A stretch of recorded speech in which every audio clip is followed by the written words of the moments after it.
That's just kind of give everybody the good when they come. Yeah, I'm not a coffee guy though. No, that's okay. Never have been. I keep getting in arguments with everybody about cream and sugar. Well, it's funny. I was hit Wegmans a couple months ago in the bulk section. Everyone takes their own little free samples of shit. Yeah. And I thought what I grabbed was a handful of chocolate-covered raisins. So my wife's behind me. I'm cashing out. I throw it in my mouth, and I'm like... Coffee beans? The cashier looks at me. She's like, you okay? I said, to be honest, I just took what I thought were chocolate raisins, but they're coffee beans. Oh, would you find chocolate coffee beans at Wegmans? Yeah, in the bulk section. Shut up. Yeah, but I was expecting a raisin, and I think coffee is disgusting. Oh, jeez.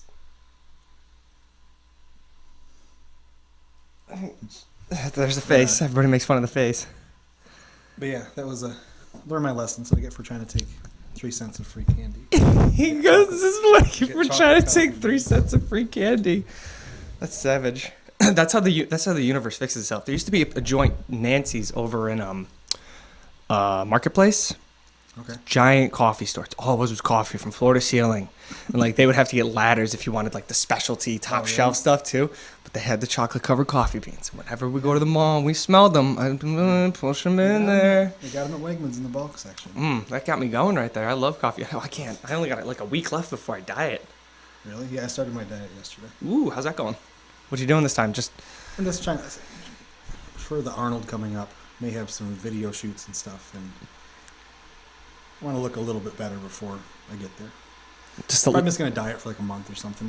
That's what I said. It won't take me that much to tighten up a little bit. Well, you don't really go that far off on off season either. Yeah, I'm not that far out of shape. I would just be more comfortable if I could put my belt on and not like have huge muffin tops underneath it. That's funny because I was just talking to my buddy yesterday.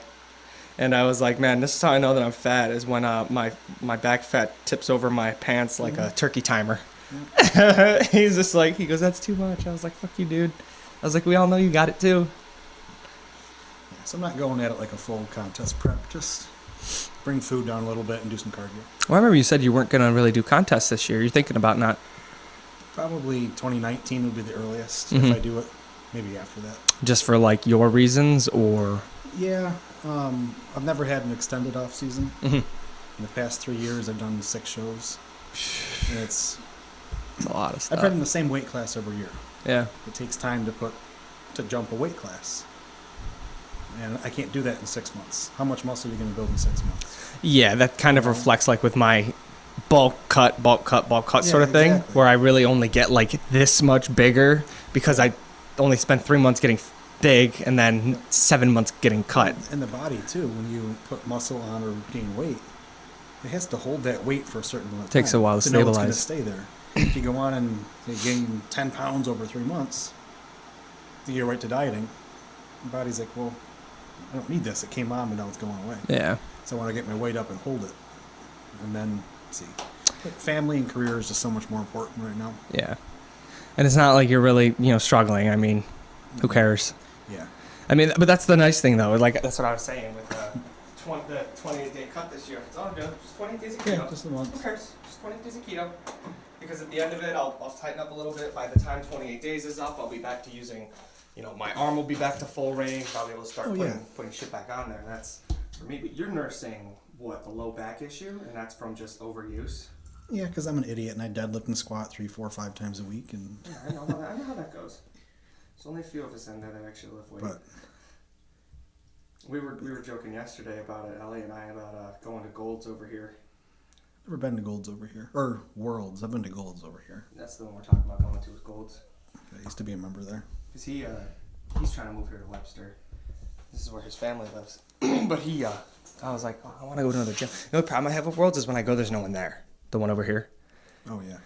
And I was like, I'm a creature. I was like, I just want to be like within 15 minutes of my destination. I was like, World's Gym downtown is 14 minutes. I was like, that's right there on the cusp. I was like, but there's literally a Gold's right there, and I hear it's gorgeous. Yeah, I was a member there for a couple of years. It's not a world style gym. It's still a bodybuilding type gym, but yeah, they got like deadlift pads. They got a lot of squat racks. It's not like an overpopulated gym. They got really good equipment and machines. It's a little bit cleaner. A little more like general fitness oriented, but it's still, like I said, still has your squat racks, deadlift platforms, and there's like a. Well, they've got real racks too. Yeah, they got real racks. They have they got sleds, tires, No shit. logs. That's what I need. You know, they have a whole room just to kind of like that functional training stuff. And if there's not a class in there, you can go ahead and do log presses and That's what I need. That's what I was talking to everybody about. I was like, that's what I need to change my training, elevate that shit. Yeah, well, just from a conditioning standpoint. When I did my prep for a show last year, I changed my cardio up. Instead of walking on a treadmill or doing sprints, I pushed and pulled the sled. Yeah, you can't beat that at all. Yeah. It's a whole different, or even like doing like farmer walks. But just carrying the tire. Man, you're selling me on this gym and I haven't even been there yet. I have a buddy who works there. Oh shit. And it's probably pretty affordable too. It's probably about the same as Worlds. I think it's $10 a month. You can get $20 a month for the Fairport and the Webster one. That's not bad. But don't go to the Fairport one. I got kicked out of that one. He goes, I got kicked out. Why'd you get kicked out? Well, it was a bunch of... So I was doing reverse band deads one day. Yeah. 585 for 8. Mm-hmm. It's almost 600 pounds. You know me, I don't slam shit down. No, you're not a douche. Lower the weight. It's a weight I can hold. But it's 600 pounds. It's going to make a noise if it touches the ground. The owner of the gym comes from across the other side, looks at me like he's going to say something, and looks at my bag on the floor, and he's like, you're going to have to move your bag. It's in the way. And just walked away. Everyone's like, what the hell? My buddy who worked there came up to me after. He said, George wanted to say something about you making too much noise. Okay, whatever. So why don't you say something about me making too much noise and not make an excuse about my bag? Apparently he's not confrontational. Yeah. So then I was prepping for a show at that time. You know, I'm not a douchebag. I don't like do bicep curls and go look in the mirror. But after the workout, I'm a bodybuilder. I look at my muscles. Yeah. And wearing a tank top and shorts or whatever.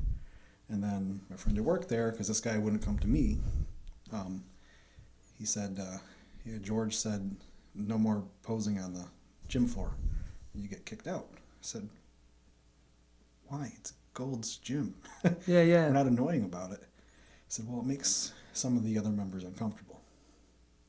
Is this Planet Fitness? What the hell's going on here? I told him, I said, well, your fat rolls hanging over your pants are making me uncomfortable. Whichever old woman complained about this. Oh, Jesus Christ. You know? That's so funny. And I was like, well, you can't lift heavy. You get yelled at. Yeah. God forbid you look at your fucking arm in the mirror. Yeah. Oh. Where's the Golds in Fairport? Fairport Village Landing. There's like... Do you know Fairport at all? Yeah, I know like the village and the bridge in that area. It's near the bridge. There's a little... Okay. I think it used to be like a grocery store. So that was your first mistake, was working out in Fairport. That's like your second mistake would be working out in Pittsford. Oh, it's a few minutes from my house.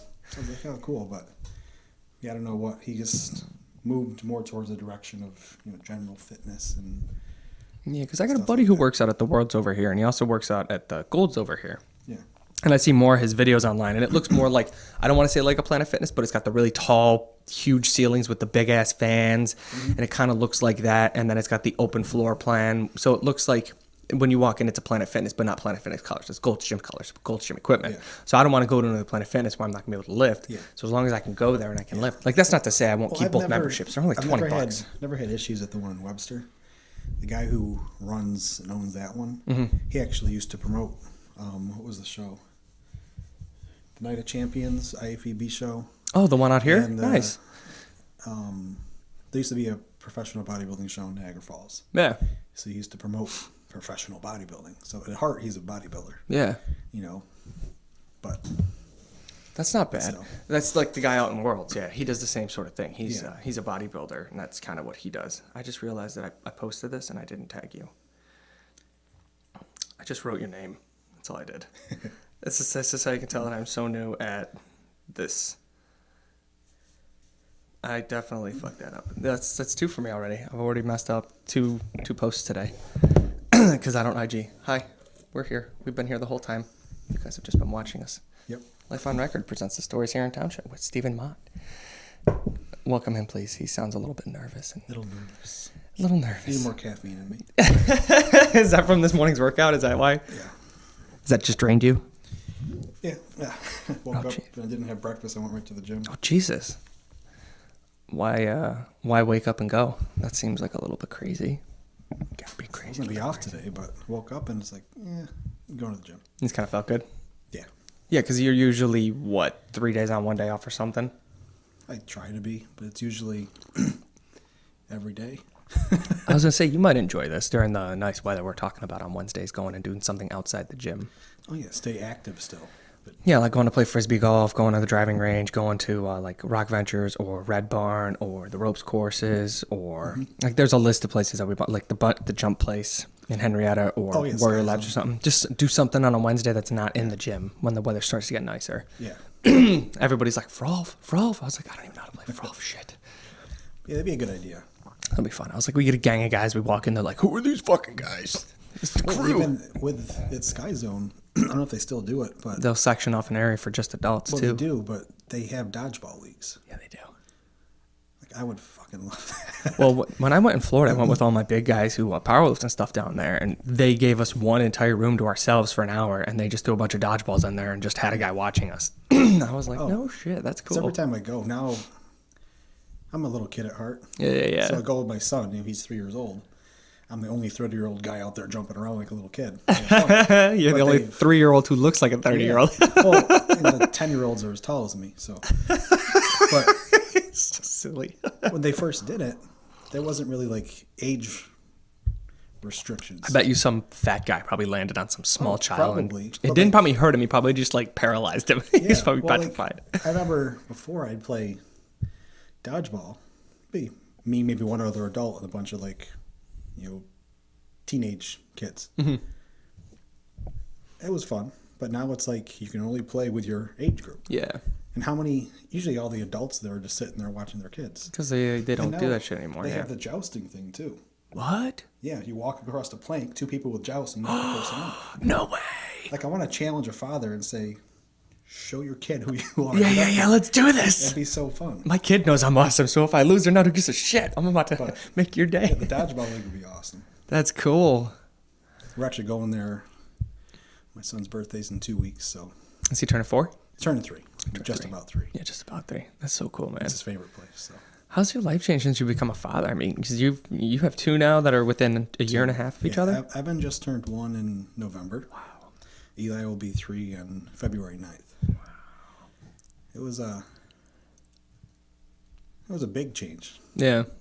Because before it was just, for me, I'm pretty boring. I don't have many hobbies other than lifting. But it's, gym, work, home. But now, kid's sick. I have to leave work early, or there's so much more involved. But everything else that you do in your life after you have kids, it's meaningless. Yeah. The whole bodybuilding thing to me was so important to me before. It consumes your life. Yeah. Even like powerlifting does too. But having kids now, it's like, well, instead I may never compete again. Because I'm taking so much time away from my family. Yeah, and not even just that, like, it's the time that you're there that you're really not there. Oh, exactly. The last couple of weeks before a show, I'm there in a physical state, but my mind is just gone. And then you're just so depleted physically and mentally, too, Oh, that yeah. it's just like... And you have to keep your head on straight, because the kids aren't going to... Well, all kids get annoying. But they don't understand what's going on. Yeah, they don't. So if daddy comes home and he's in... I can't show my kids I'm in a bad mood. But it gets hard. I don't want my kids to ever have to see me get angry for some stupid reason. So maybe when they're 6, 7, 8 years old, maybe compete at that point. Because they won't understand completely, but they also won't be... So I did 2 shows when Eli was a newborn, and then 2 shows when Evan was a newborn. Prepping with a newborn was hard. Still did it. Yeah, but probably. yeah, I'd rather be with them as more than, I don't know. Well, the nice thing is, like, you get to evolve your whole fitness game, too. So, like, it's no longer you're in a box where it's, I'm a bodybuilder, I'm a powerlifter. Like, that's why I was so stoked when you told me about what they have over there at the Gold's Gym, is it's like, I love being in the gym, 3 to 5 days a week. And I love the power portion of it, and then I love the body portion of it. Yeah. But on top of that, you get that physical, like, you got that one day a week where you go and you're just doing, log presses, slight pushes and pulls and yokes, and you do the same amount of time, like 90 minutes, and you leave and you're like, holy crap. And it's just like, you're no longer stuck in that rut like you see 99% of the people in the gym who just come in Monday's chest day, Tuesday's back yeah. day, Wednesdays. And then you're just like, You're not changing. You're not getting better. You're not getting stronger. All you're doing is coming in here and you doing the monotony. Yeah. Have some fun with it. Do something interesting about it. When I try to carry that over into everyday life too, Mm-hmm. so like the monotony. I've been training for 10 plus years now, and You're okay. I see people I've known from years ago. Yeah. Where, like, dude, what happened to you? Because when I started, I was pretty fat, and I got really small. I was 120 something pounds. Yeah. And, the same person who's asking, like, what happened? How'd your chest get like that or whatever? They've been benching 185 for sets of 6 for the past 10 years. Yeah, you haven't changed it.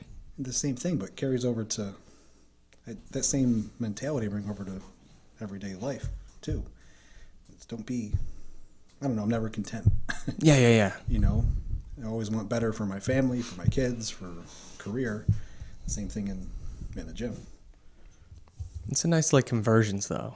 Like, you seem receptive to it. And I bet you there's probably a humongous portion of people who end up, like, having children who fight it. Mm-hmm. Like, I gotta go. I gotta get 2.5, 3 hours. And, like, I get that if that's your job. Like, that's your one job. Oh, exactly. But most of these people, it's never going to be their job, and it's not their job. Mm-hmm. And it's just like... So many people today with social media think that's their job. Yeah. And the athletics today, not athletics, but the lifting side, powerlifting, bodybuilding, it's not a job. I don't care if you have 1 million followers on Instagram. It doesn't mean shit. No, the job pays the bills. That's the big and difference. most of these people are still living in their mom's basement. Oh, yeah. So, It's sad, too, because they're going to be like that. Well, so you've obviously been a part of that, is the whole 30's the new 20 thing.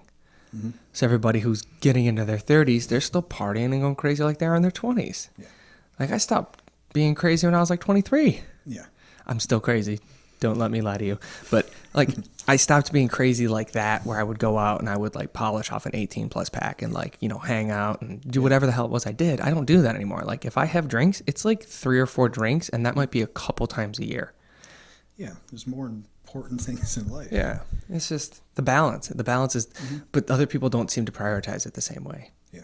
And then when their life starts to fall apart or slow down, or the brakes are being pumped really hard and they have no control over the brakes getting pumped, they're like, what the hell am I doing wrong? I've been doing this for like 6, 7, 8 years. You're like, that's the problem. You've been doing it for like 6, 7, 8 years. I got people's friends' parents who can out party me.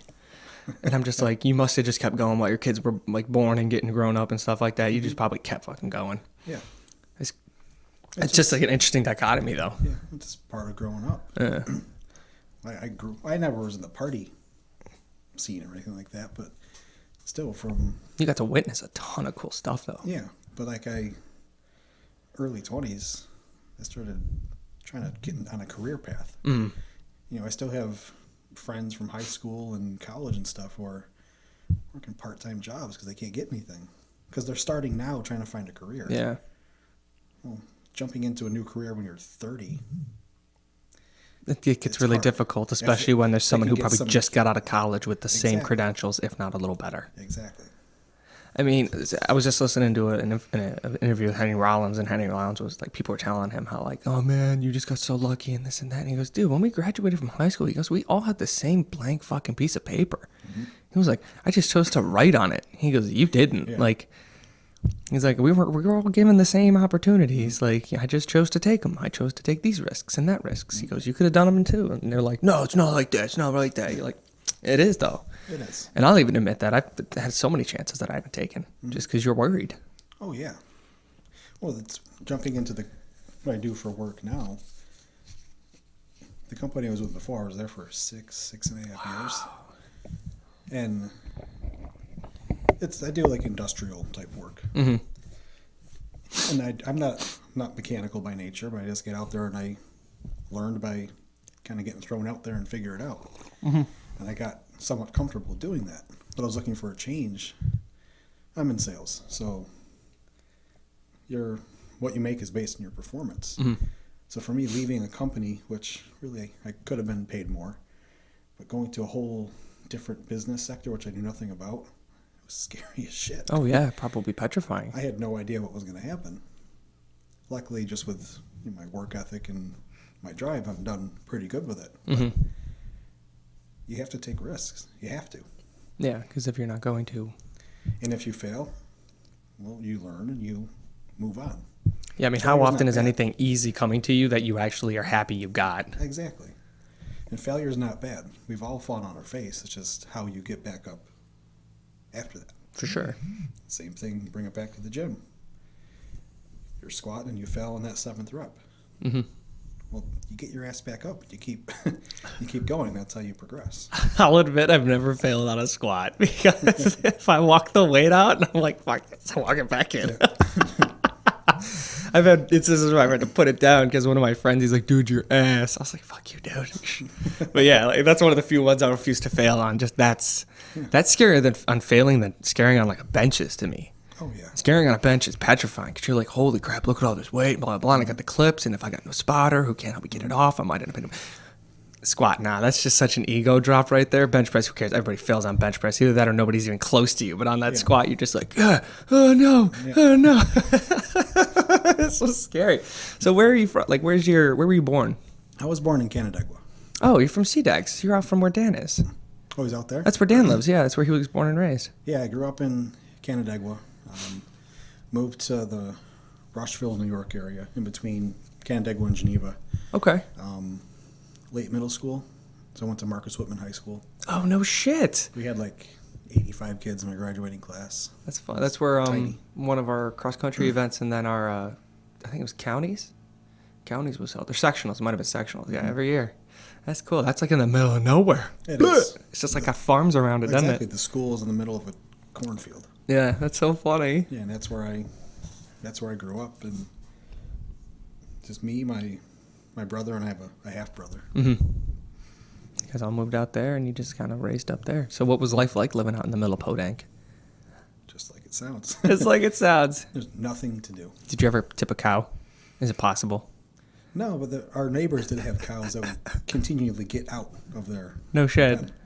I lived right on 5 and 20, which is a 5 and 20 is huge. main road. And probably 3 or 4 times, you'd have a cow stand in the middle of 5 and 20. You have to go find the farmer and move it, because you're not going to move the cow. That's so funny. So, never tipped a cow, but You just go. Yeah, I can picture that too. That's got to be so frustrating. Like, again? yeah. My dogs would go crazy. And Oh, that's so funny. So what did you do when you were in high school? Did you play sports? Did you do athletes? All throughout any elementary or middle or whatever. Like, what did you do? What were you like as a child? so it's kind of funny. When I was younger, I was very happy kid. My neighbor said he's going to be president one day. So I would always just greet and say hi to everybody. Yeah. I don't know what it was, but moving from Canandaigua to, Marcus Whitman or the Rushville area, it's like my whole personality just changed. Well, how old were you? When I moved, I think I was in 8th grade. Oh, so yeah, you went from knowing people for over a decade Yeah. to now having to meet all brand new people. It's like when you get to college. Yeah. It's that same feeling. You just Yeah. had to deal with it again earlier while you're still developing. That's crazy. But yeah, so we moved out there, and I don't know what it was. I didn't have a tough childhood, but I just fell into really bad depression for years, all through high school. I started gaining weight like crazy. I was diagnosed with diabetes probably about the same time I moved, too. Specify he wasn't diagnosed with I'm the fat, lazy diabetes. No, type 1 diabetes. Yeah. We'll get into that part later, probably. But I think 8th grade I played football for 1 year.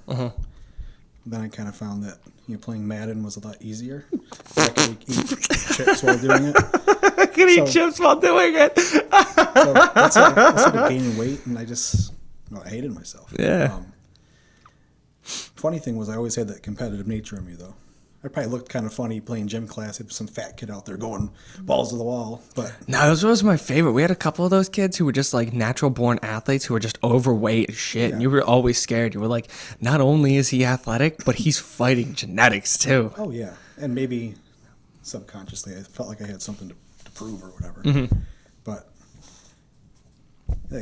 people who I knew in high school and early college days physically wouldn't recognize me now. But personality-wise, I was so goddamn introverted. I wouldn't talk to you.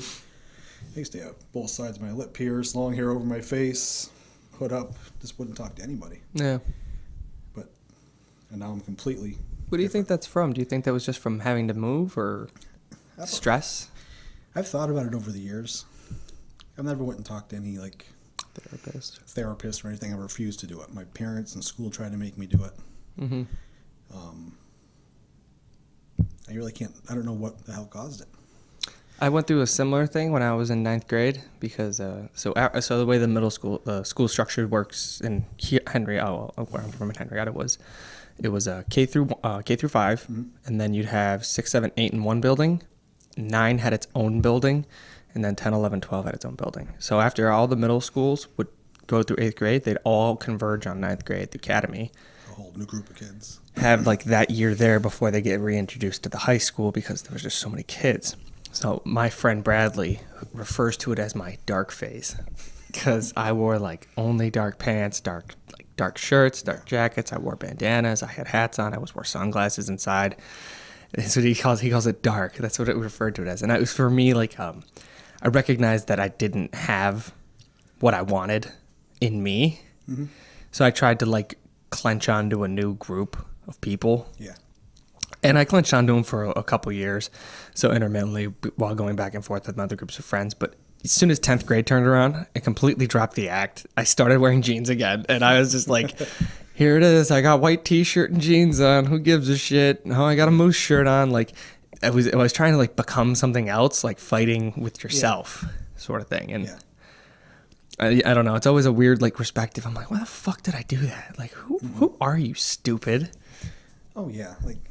So I've thought over the years, trying to figure out, like my younger brother's going through some depression and stuff right now. And my mom's worried. Like an idiot back in the day, I would hurt myself and threaten my parents with stupid shit like that. But whatever really caused it, I have no idea. I had a great childhood. Mm-hmm. It could have been, I'm just overall unhappy with myself. And yeah, I've thought for years, but when I started getting into the gym and I lost weight, everything just... Yeah, because I was fat too in 9th grade. Maybe it was a fat guy thing. It could have been. I couldn't talk to girls, and it was that was probably a big part of it too. I wonder if it's like a socio-sexual hierarchy sort of thing. So when you come into like terms of like drastic puberty jumps, you've got the people who are popular. So with that flows like whatever's trending, those people fall into that pattern. Whatever is like physically trending or appealing or anything. And then they're like, oh, that guy's, he's that or she's that. And that's like, 15, 20%. And then you've got like the standard middle who's everybody who's playing catch up. That's another huge chunk. And then you've got the two sections of the downtrodden. You have the people who are, just trying to get along, or they're like really bookwormy. They don't still have like those social cues. And then you have the people who are like, I don't know. I don't fucking know it all. And like, that's that little nit at the bottom because you're recognizing, you're like, you're all fucking worms. Yeah. Everybody's just a cog in the machine. Exactly. But that's like the only way I could think about it is you hate them because they're better than you, but you don't hate them at all. You really hate yourself because you don't have the want or the drive or the courage to just be like, look, who cares? You're not really popular. You're perceptively popular. Exactly. I have more to offer than you do, and I don't care what you say. Like, the popular kids, the rich kids, the athletes, the music nerds. Right at the top. Everything. And I think that's one thing where... Do you want a cup for coffee? I know you said you don't like coffee, but this is really good coffee. I got my caffeine-free, sugar-free Bang here. What is that? I've been looking at that this whole time. Bang's like VPX makes it. It's like an energy drink. No shit. But it has like 300 megs of caffeine. And I'm trying to cut back on my caffeine, but they came out with these caffeine-free flavors. They're good. Because it looks like a Coca-Cola can. That's what I was like, you should be drinking Coca-Cola. Carbonated diet beverage. That's cool, man. You get that online? Bang. I got it at Vitamin Shop. No shit. I bet you I'm going to get those. Dude, Amazon. That's the truth, man. I was laying in bed last night just ordering shit on Amazon. I was like, this is so bad for me. I'm going to have to order some Bang now. Well, now they have the Amazon button. If I like the Bang, you literally buy a button. When I need more, shit. You push it and it ships to your house. You see that we're going to get a hub near New York City, and then really? We'll be part of the 24-hour delivery. And if they get the drone system up and running, we'll be part of the 8-hour delivery. That'd be pretty cool. Imagine just like a bomber flying overhead and just dropping packages on houses. Sit there and order Doritos and like Slim Jims. Just sit outside waiting for Yeah, and they're like, what are you waiting for? The aliens are coming, guys. You just see it coming, and then it flashes, and like the little lights in the back will flash in the sky, and it'll say A through Z. Yeah. And then you're like, there's my package. And then you just see a red beacon drop. Crazy if that actually Little like happens. things flying around. It's just like trying to land exactly where it needs to. Technology's crazy. Wait for the day where we can just transmogrify everything. Mm-hmm. Like a pseudo microwave transmitter. You're just like, all right, I need this board game right now. Bleep, bleep, bleep, bleep. Zzz. You just pull that shit out. You're like, no way. Yeah. That's going to be the days. I mean, imagine what our children, like when your kids get to be like teenagers, what crazy shit we're going to have. Oh, I know. The technology has jumped so far. It's just crazy. And it's like, I'm 31. How old are you? 28. Yeah, so we were both on that technological verge. Where we still had like the towers and stuff. Those were more popular than anything. I remember the first laptop I ever saw, dude. I shit myself. We grew up where technology was starting to boom, but we still had, TVs and stuff. Not all of them had remotes at that point when I was little. Yeah. We still had the dials on But a couple. now it's, my kids see like a VHS tape and they're like, what the hell is that? Yeah. Even Evan, when he gets a little bit older, everything I do, music and movies, it's all streamed. Mm-hmm. He's not going to know what a CD is. Back when we were growing up, CDs were like, holy shit. Yeah, we were right at the end of the cassette era. Because I got a whole stack of vinyls back there. Mm-hmm. And I got my grandmother's giving me both of her vinyl players, actually, with all of her vinyls, too, because she's got all these big bands vinyls and stuff. Like, vinyls are where it's at. So I tell everybody, I'm like, if you can find your favorite album in a vinyl, do it. Get it. Like, I'm still looking for Crisis. The sound is so different. Crisis by Alex on Fire. They had a limited release of it, too. I'm still looking for one. Still looking for one. A lot of the bands will do it. Like Glassjaw did that for their most recent album. Mm-hmm. Very limited. That's so cool. But they'll never make them again, No, and they make a killing on it, though, too. Yeah. Because it's so easy to make a vinyl nowadays. Mm-hmm. Whereas before they used to have like the heated carver that would go through and it would push and it would bellow the whole way through. And now they just have like a press and it's so fast. Throw it in. Mm-hmm. I was gonna look for one of those websites because it'd be cool to get a couple like really like some of my favorite vinyls and put them up on the walls, and then obviously when you want to listen to them. And I just don't know where to go. Somebody said to go to Record Archive. I just haven't been there yet. Oh yeah, they haven't been there in years. It's right over by the gym. Somebody said. Yeah, it's right next to Worlds. Oh no shit. Huh. I'll have to go there one night because I'm still on the only 3-day a week program until I get rid of this thing. So I might have to go there one night. Right next to the gym. No way. I'm going to Record Archive this week. So if they're here's the gym, here's Wegmans. Mm-hmm. Record Archive is right up in here. That's cool. So if you're coming up from like say the Fairport area, mm-hmm. you get off of what is that? Exit 20, I think it is. Okay. If you're off to the right, there's Record. You can see Record Archive. They have the big like record. Yeah. Over the door. Oh, that's a record. Look at that. It's yellow. That makes sense. Question for you, because you were talking to me about acoustic stuff. They make a rubber acoustic ceiling panel. Mm-hmm. Do those work really well, or should I just think about getting like, insulation and insulating? See, I've never used them before. Somebody said you could just foam tile the whole ceiling. That's what I would do. Just take like I have there and just foam tile a bit. Yeah, you can actually put it behind the tiles. It would have some impact because we're just doing. It gets loud on here on Fridays. Oh yeah. Yeah, we bring the house down. I want to be able to like play my music at a normal pitch and not have the wife wake up. Yeah. Well, you can't soundproof. No, I can't soundproof this, but I can get damn near close. That's why I was talking about that, and that's why when you agreed with me on the drop shade, I was like, that might make sense because then I can get like a green screen drop, and then one day I can use that for like projections and stuff. So. Exactly. Yeah. Yeah, you're a fascinating individual because I had no idea you knew anything about production. So let's resolve high school because that's what I want to get into. But resolving high school, how did you end up finishing off? High school wise, it's funny when I was first 2 years in high school. Mm-hmm. I didn't have much. I had a few friends, but I was just kind of kept to myself. You still hated everyone? Yeah, pretty much. Let me know if you need a cup. I focused on schoolwork. I had nothing else to do. What kind of classes were you taking? All your standard stuff, and I did some advanced business and English classes. They had some special program. Like the AP sort of things? Yeah, AP did Spanish. There's a business class, some advanced English class. Then didn't like anybody in school. Then I just didn't give a shit about life. Went from like an A student to I got a C minus. Just stoked you passed, yeah. Just did what I had to do to get through school. Because at that point, music was becoming a big part of my life. And going into college, I went for music recording, music theory at FLCC. What got you into music? I think a lot of it was because I kind of kept to myself. It helped me to kind of express myself. I taught myself how to play guitar. And the music just spoke to me. We listened to similar types of music. Yeah. And that's what I wanted to do with my life. So I'm thinking in high school, what the hell do I need history for? Algebra, I'm going to play guitar for the rest of my life. Metal till I die. Metal till I die. So I went to school for music recording. And don't use that degree at all anymore. Yeah. I never really used it. In college, I recorded a few bands out of my apartment. But big waste of time, really. It's an interesting passion, though, to kind of like choose, like, that's the route I want to go. I want to go into music recording and shit. Yeah, and I think it's funny. Same thing with the technology thing we were talking about. At the time, 2005 or so, there was still a pretty good need for recording studios. And there still is. Oh, yeah.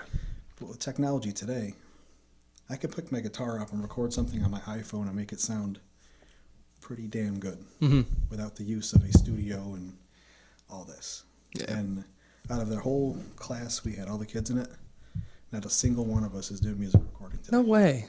That's fascinating. Not a single one. Is it just because it's like when, I don't want to bash any sort of like majors or something like that, but there's a lot of those majors. Like, I don't use my degree. Yeah. I know a lot of people who have my degree who don't use it. Yeah. Well, music's a bullshit degree. Music recording, I guess you could get a job at a studio. But then again, look at a recording studio. It's like a high turnover rate. They get engineers there. They were there for their whole career, It's not like a big hiring situation. I bet you that sort of degree works really well if you can get into doing your own stuff. Yeah, that's probably where what it gets a lot really of us hard. tried to do. Like, I had a studio with a kid who was in the class with me for a couple of years. We didn't do much. We recorded a few things just for money on the side. But yeah, I think that was a plan for a lot of us. Was we're all going to go to school, and open our own studio, and record our bands, but really, what do you can do for a career with music? What's like the Netflix thing, the guy, I'll sleep when I'm dead or whatever it is. He did the same sort of thing, but he taught himself, so he didn't have any formal education on it. But, he was like, I'm not going to make money doing the recordings for people. I'm going to start throwing my own shows. So he learned how to do, so that kind of like that bass pattern right there. He's like, I have a skill. I need to use this skill. And he's like, fuck it. I'll just make my own electronica music, some sort of thing. And he obviously, like, let's say you were in a band. There you go. There's your emphasis right there, because now you can handle all that side stuff and you don't have to pay somebody to do it. But really, it's really a cop-out degree, anything with music. Well, it depends. But it's a hobby. So music recording, music theory. What am I going to do with this degree in music theory? Really? Do you think it's kind of changed since, let's refer back to like the Renaissance or something like that, where, you're a carpenter, your neighbor's a mason, and the guy next door is a musician. Do you think music was more important, anything sort of like music-wise was more important back then or now? It's hard to say. I think it's always been the same. You can go back in the Renaissance times. Guys weren't making a living doing that. They're struggling artists. Even today, unless you're, Ariana Grande or whatever, you're making money, but like the music we listen to, they may be like, big in our group of music, our group of friends. They're struggling. Unless they get lucky, or it's passion. What music is, and they make most of their money too on tours. They don't make it on CDs they're anymore. Not making it on the music. They're making it on tours, T-shirts, merchandise. I keep telling everybody, I'm like, if Amity Affliction comes anywhere near, I'm going within 6 hours. I'll go because I don't know how much longer they'll be together. I mean, just with how much the struggle is. Like, I didn't see that come with Alex is on Fire. Those guys got together in the early 90s. They weren't really well known until early 2000s, and then they put out 2 or 3 albums, and they're like, all right, guys, we're done. And now, thankfully, they got back together, so I have another opportunity. But it's one of those, like, No, you never know. On Fire. Do you know how they got their band name? I think it was like the street one of them was born on. No. Or go to alexisonfire.com. Okay. You'll see. It's a porn star who's a contortionist. No shit. That's where they got the band name. That's so funny. Wasn't that like the working title for a while there, and then they just got lazy and decided not to change it? Yeah. But yeah, so That's so funny. Yeah, their band name is based off of that. So if you were to Google, I don't know if it's still up. This is back when I was in high school. Probably still there. But alexisonfire.com. It's a contortionistic porn That's star. so funny. That's what they kept their band name as. I love it. Well, that was like, so when they broke up too, I was like really upset because they worked so well together. They had the screamer, the singer, they had the guy with the beautiful voice, but they all went their own direction, and I couldn't listen to any of their work that wasn't as the band because I didn't like the one type of music the one guy was doing. I didn't like how the other type of music the guy was only screaming it. And I didn't like the other type of music because the guy wasn't actually singing in it. And I was like, fuck, you guys you missed something. Like, I love that you guys want to do your own projects, but do what Mike Shinoda does. Mike Shinoda is part of like 6 bands at any given time, and that dude is always putting it together. Yeah. But he's still part of those bands. So, like, do your projects simultaneously. Yeah. It was like We Are the Emergency. They broke up after 2 big albums. Or it might have been 3. And you're just like, I can't listen to their stuff too, and I love them. I think they're a phenomenal band from Australia, but they're just can't do it. It's not the same when they're all not together. No, because you get this chemistry that the group provides. That's like, I wonder what LP's going to do with Chester not being there, like who they're going to hire to fill in. Yeah, in my opinion, I was never a huge Linkin Park fan, but they made a big impact in music. A lot of it was because of Chester. Without him in the band, a band like that, the band's not a band without him. I'd argue on that because, I mean, only in the later years was Chester really more of the forefront, the caller. Because Mike Shinoda was the big hit because you now have rap rock. Yeah, and you have real rap rock. Whereas, Limp Bizkit, he was singing and he was rapping and he was rocking. But this was an actual rapper, hip-hopper merging with an actual rock group. Yeah. And that was a completely interesting dichotomy. I mean, because Chester was singing for Queens of the Stone Age? No, he At the same time?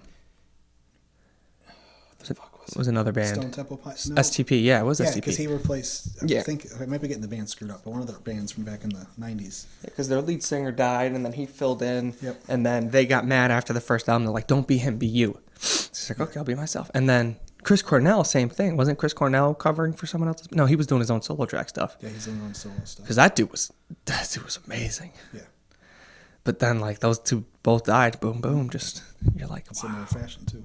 Yeah, it's a big hit to music, especially with, like, how long they've been involved in it and the fact that they still had so many years left to produce really good music. Mm-hmm. But I think bringing somebody else in, you guys hit a peak. Mm-hmm.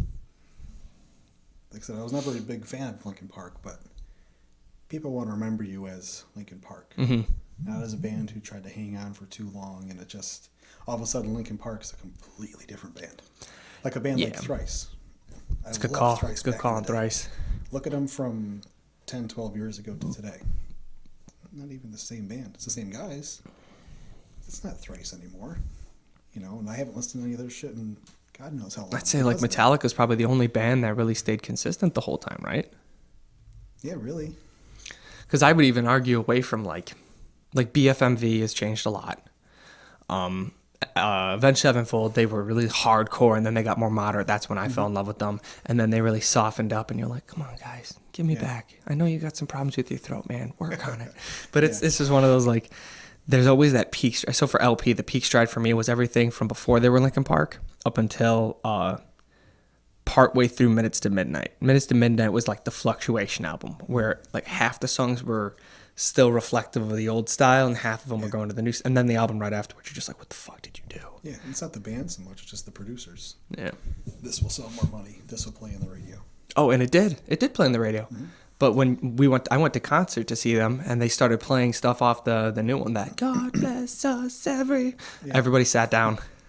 Yeah. Everybody who was there wasn't there to see that shit. Yeah, we were all there to see the first couple albums, Collision Course, Some of the Minutes to Midnight, and then they still had another shit album after that, and then they had Hunting Game, which was it was good. It wasn't amazing, but we all went to see the other albums. So everybody sat down, and like I think, if I remember properly, he stopped singing halfway through, and he's like, "All right, guys, I know what's going on here." And then you hear in the background, nah, nah, nah, nah, nah, nah. You're like, oh shit. And everybody stands up and goes, all right, that's what you guys are here for. And he screams and you're like, oh. Because he fucking knew. It's like, this isn't the music we want to do. This is the music they're telling us to do. Well, exactly. Like part of what I did in school was part of the music recording. There was music business and music theory. Mm-hmm. And that's the business of music. So many bands have changed so much just for the mainstream stuff. Mm-hmm. Even like bands like, when I was in high school, Fall Out Boy. I wasn't a big pop punky type of guy. They were a pretty good fucking band. Yeah. But now it's like, what the hell is this? They'll have like a good song on every album and that's it. They just, they casually put everything else around it and hope you buy the full album. Because it sells to the mass media. So with going into the production though, do you think like now with how easy it is to do it, like I'm doing this myself. Mm-hmm. I've got, mixer boards coming in so I can put multiple inputs in and multiple inputs, outputs, and I can do live streams while I'm doing edited recordeds, and I can do all this on my own. I don't have to pay somebody to come in here and handle this. Yes, it takes a lot of my time, but it's the same thing with music. Mm-hmm. Now I don't have to hire a producer. I don't have to hire a sound room. I can get mics that have compressors on them. And do you think that it allows the bands, especially with like the availability of iTunes and Apple Music, or I'm sorry, Amazon Music and whatever it is, to like go in your garage, go in your basement, sound mat the shit out of it, play your songs, edit them, record them, mash everything up into an album, and then load it up for $1 a song, and you're making 50% profit on it versus I come to you, Studio Joe, and then you market it, you list it, you edit it, and then I get 10%. Yeah. Do you think it's evolving the market, or do you think it's it's evolving, but it's more evolving, but not necessarily in a good way. Not because it's so easily any band can. You think it's just giving more shit? Well, there's more shit, but it's so watered down. It's true. Back in the day, say go back into the 70s and 80s. Look at the music quality back then. Mm-hmm. So bands were going to be remembered forever. Mm-hmm. Oh, for sure. Today, because back then you actually had to have some talent behind you for a record label to want to pay to have you record an album. Yeah. But now, if I can just pick up my guitar and sit in my basement and record a song, put it online, there's so much more stuff out there. And the really, truly talented people are not getting... Because it's just so saturated. You see some amazing guitarists and musicians out there, but you have some chick with big tits and her voice all auto-tuned and stuff. And I thought you were going to say, like, in this moment, I was about to be like, that's really hurtful, man. You see what I'm saying, though? This music today, it's evolved. It could be beneficial to help get their name out there, but even if they're making 50% profit on it, well, it's you versus a million other groups. Yeah. Well, something I'm finding out, too, is like, so let's say today you start doing your stuff. Like, so my friend and I, we always had this idea that if we were going to do a band, we would do 100% cover band. And it would be covers of only songs that we liked. Mm-hmm. So it would be from tons of different bands all brought together. And that would be our band. So let's say right now we start that band. We got you on guitar, him on guitar. We got a friend of mine on drums. We got somebody on bass. And we're all doing our shit. And I'm doing the vocals because I'm terrible at vocals. But I'll give it a shot. So we start going. All right, we filmed this amazing, amazing cover of a song. Boom. We fucking think it's amazing. Everybody who listens to it thinks it's amazing. Mm-hmm. We throw that shit up on YouTube. No one's going to notice it till you get 10,000 views. Yep. Then it starts popping up a little bit more. And then it'll pop up it won't be on page 1 or 2. It might be on page 10. Yeah. And then you just got to keep playing. And they're like demoralized and torn down and stuff like that. We just spent 3 days doing our first song. Let's do another song. Mm-hmm. Do another 3 days. Throw that one up. Same thing. Doesn't get any fucking traction. Mm-hmm. And it's just like, I feel like going along with the super saturation theory, you've also got way too many really good people who aren't going noticed. But that's where the argument comes for production.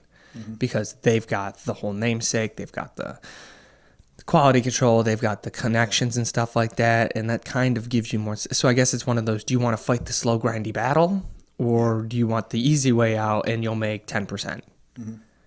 And that slow, grindy battle in today's society, We live in a microwave society. You want to push the 1 minute button, boom, it's done. Everyone wants shit like that. It's beautiful. It takes a long time to get anywhere with any passion you have, especially music. It's like look, you still see guys who. I saw a video on Instagram the other day. This guy just sitting on the street in New York City, just singing. Yeah. Does he go anywhere with it? No, he makes a few dollars here and there, but been doing it his whole life. Like, he's a guy who deserves to actually get noticed, but will he? No. Because he's got a skill. Yeah, he's got a skill. But really, the stuff we did in our recording class, you could take somebody who sounds like complete dog shit vocally. T-Pain. Yeah, you can make it sound good. I love T-Pain. One of our teachers was telling us, he and a couple of the people he worked with at the time, they had, 2 or 3 people on staff, for 12-hour shifts. Holy crap. To make Jennifer Lopez's voice sound the way it did on her albums. What? Continually. Now it's a little more automated. They can change voices. What? That's fascinating. That's so much work. Yeah, it sells. They can make it sound good. Yeah.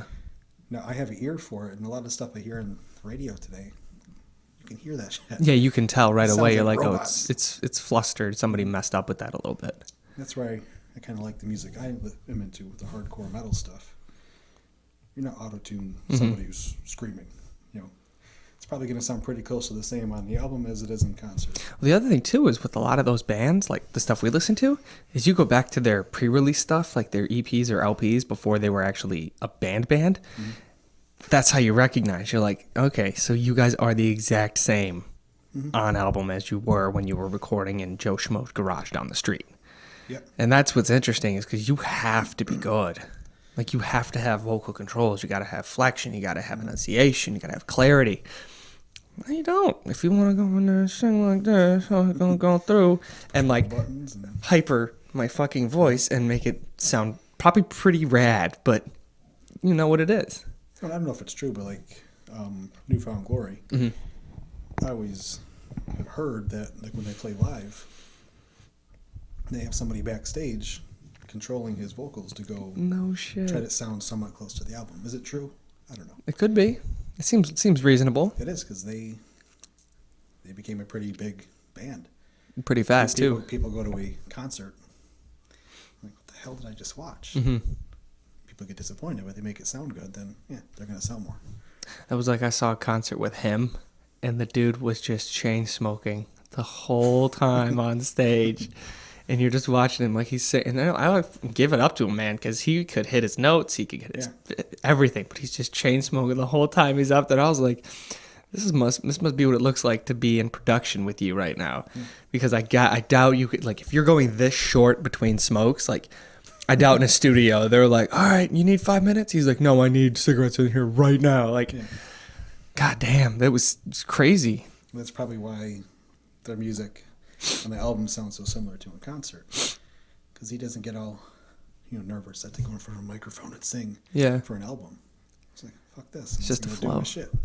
That interests me, because you can obviously reflect on that. Is how are there those people that when you get into a giant public situation, they handle it like it's absolutely nothing, or they perceive to handle it like it's absolutely nothing? I think a lot of people perceive to handle it like it's nothing.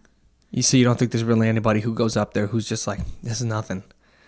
There's probably a few, but I think a lot of people, you go up on stage, like some of these big artists and stuff in front of a football stadium full of people.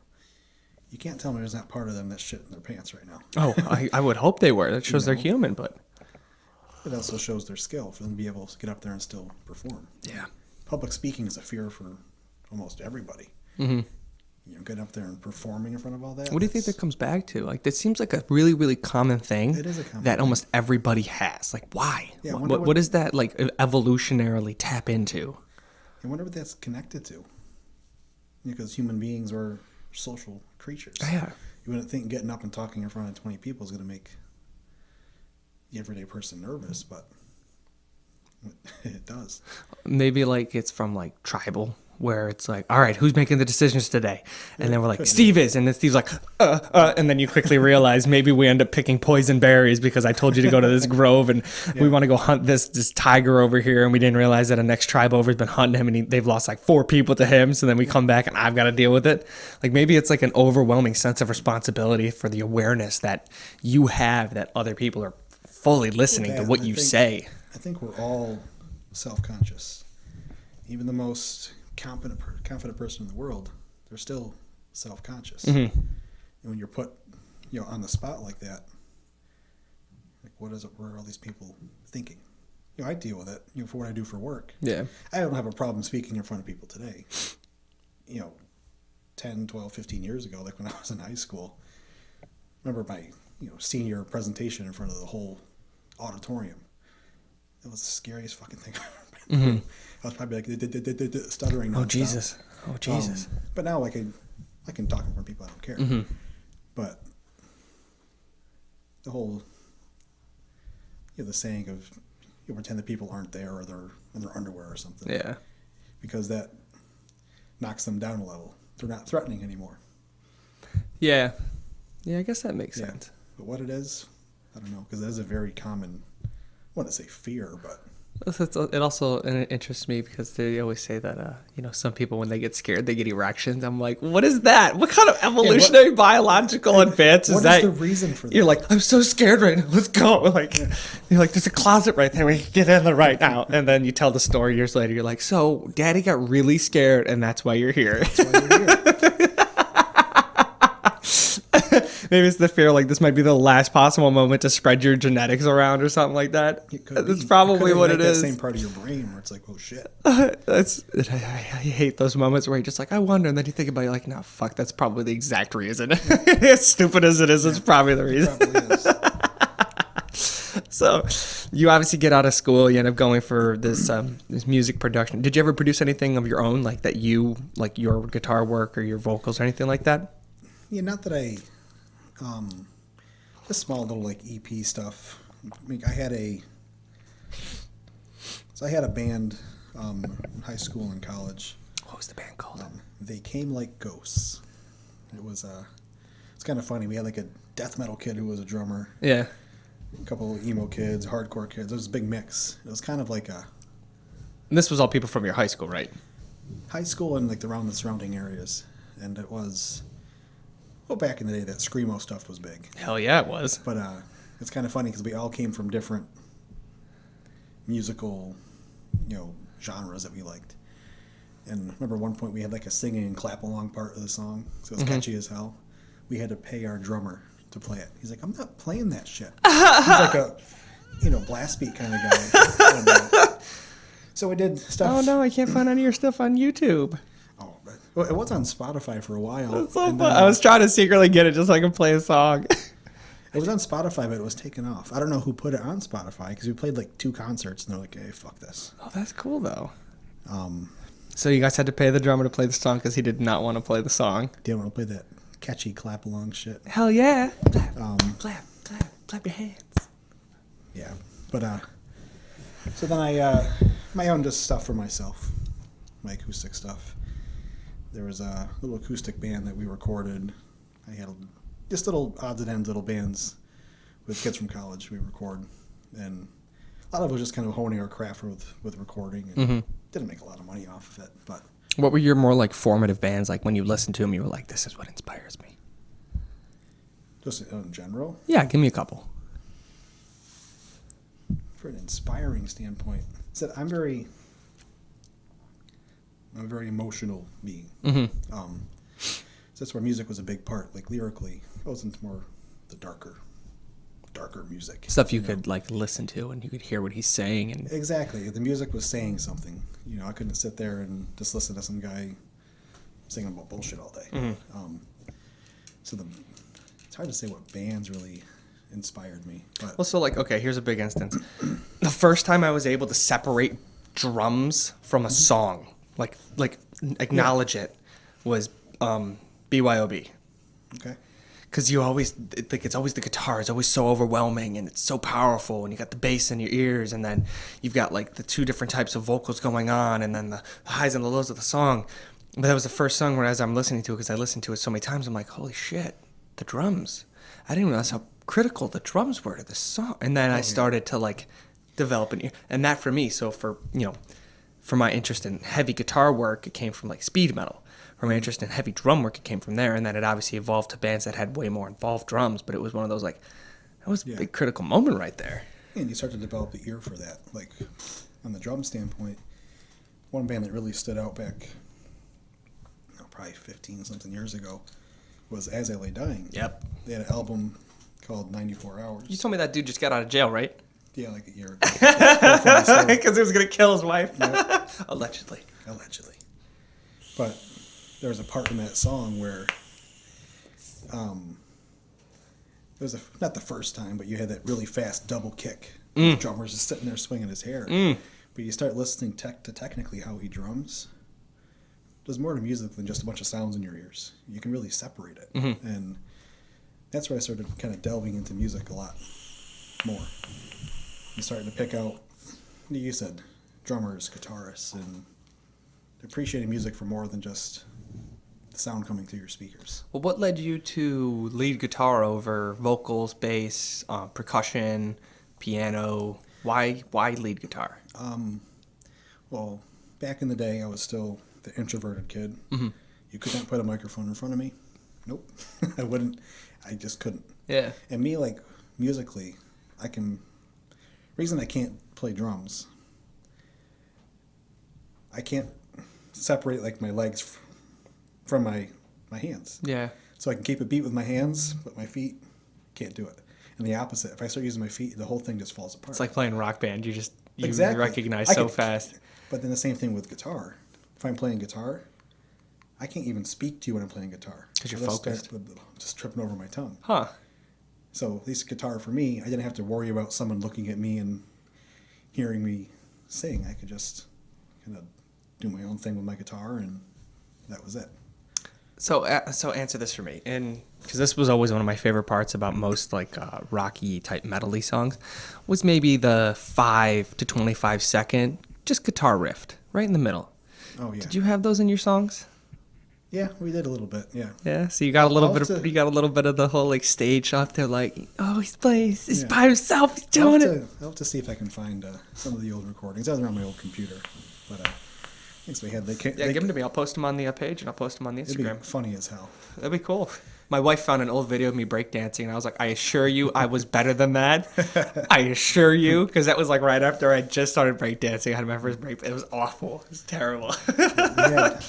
They came like ghosts, was like that screamo type stuff. Then I had a band called Contender with a couple of my friends, just like kind of like a hardcore beat down, nonstop breakdown type music. And yeah, it's just funny. I'll have to find some, because what I did a lot of for writing music, for sure. I would sit at home, have my guitar hooked up to my computer.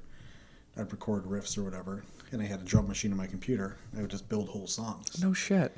And then show them to the other guys in the band, and we just build upon that. That's a really cool skill to have. Yeah, and that's how I told you about my brother. Same thing. We both were self-taught on music, just picking shit up and going with it. I can't read sheet music, even though I went to school for some of it. I still can't read it. I don't think he can either. It's all just pick it up and learn. It's my buddy Nick. But we both, even when I was in high school, I found some little computer program with a drum machine and a recorder, and that's how we used to write stuff. And he would do the same thing. And he took the music thing much further than I did. And his band toured a lot more, and he made a name for himself in his little music scene. But yeah, it was just sitting at home, and it's kind of cool because I'm not just writing a guitar riff. You kind of see the whole song. That always fascinated me with the development of a song. Like, does it start with the lyrics? Does it start with the drums? Does it start with whatever it was? Start? And sure, I don't know how it is with a lot of bands, but I think a lot of it, there's that one person who kind of has the picture for that full song. Mm-hmm. You know, a lot of it, you start a riff and everyone catches on and goes. But even myself, if I was just bored, I would sit there and just record and write something. Mm-hmm. Didn't do anything with it, but it was just kind of fun to see what kind of drum beat I could make. And Yeah, when you get into the lab, sometimes something might stick. yeah, and show it to the guys in the band, and it was fun. So did you tour? Because I vaguely remember you said when you Did a few shows, nothing really tour per se, other than driving a couple hours. But yeah, get in the van. Get in the van. But you know, growing up, like I said, I kind of made that career mindset in my early 20s. Mm-hmm. I'm thinking, what the hell am I doing? You know, I'm not going to go anywhere with music, especially for the music that we played. Yeah. And we had some younger kids in the band. One kid was like 15 at the time. Whoa. And he's a child. so we're all different age groups. You know, people going into college, I'm getting out of college, and the whole thing just kind of fell apart. Unless you got somebody trying to glue it back together. Yeah. Well, and my buddy David, he does Idols and Anchors Barbershop in Greece, by the way. Plug. He carried on with a couple guys from the band, and they did a lot more shows than we did. And it's kind of funny if you listen back to those old recordings we had in the garage. You know, he'll admit it too, but like the vocals then, it just sounded like a dog barking in the microphone. Yeah. Were you guys more of like the really deep, the mid-range, the scream, or was there also singing too? Because that was Not one of at the all. best dynamics, was when you could have a really good screamer, Oh yeah. but also have a really good singer. No, this was just all screaming, angry. Oh shit! I was You know, thinking about bands one like, band. I can't even think who we sounded like, but bands like Throwdown, Terror, it's just chugga chugga, Yeah. angry shit. But yeah, there's no singing in it. Have you seen that Batman animated video where I think it's called Mermaider or Murder Mater or something like that? Somebody did like a cartoon. It's like the Justice League. They're playing like a concert, and Batman's the lead singer. It's actually a really good song, but like there's no actual singing, and it's called Murder Mater. Plug, but it's just so fascinating because you're like, no, I could see Batman in death metal band. I can see that. Yeah, like that's the music that's in my headphones in the gym all the time. Mm-hmm. Is that kind of like the hard? I don't want to call it death metal, but yeah, I'm gonna Not death metal, but, black metal, death you know, metal. people can categorize music 1,000 different ways. You know, hardcore to me is different than hardcore to you. Grindcore was the edge for me. Exactly. There's That so was many- where I fluctuated back and forth. I was It's like, actually just kind of annoying. There's math metal, grindcore, death metal. math tech metal's so fun though. Oh my god, I love math metal. Like hardcore to me, like Linkin Park is hardcore to my grandma. It's like, holy shit, you know. Oh yeah. It's hard to describe music, but yeah, from your hardcore stuff to your metal type stuff, death metal stuff, everything in between. But also the singing type stuff. You mentioned like Amity Affliction. You know, That's what it needs. It needs a singer. Stuff If like it doesn't that, have a too. singer, it's not a song. yeah.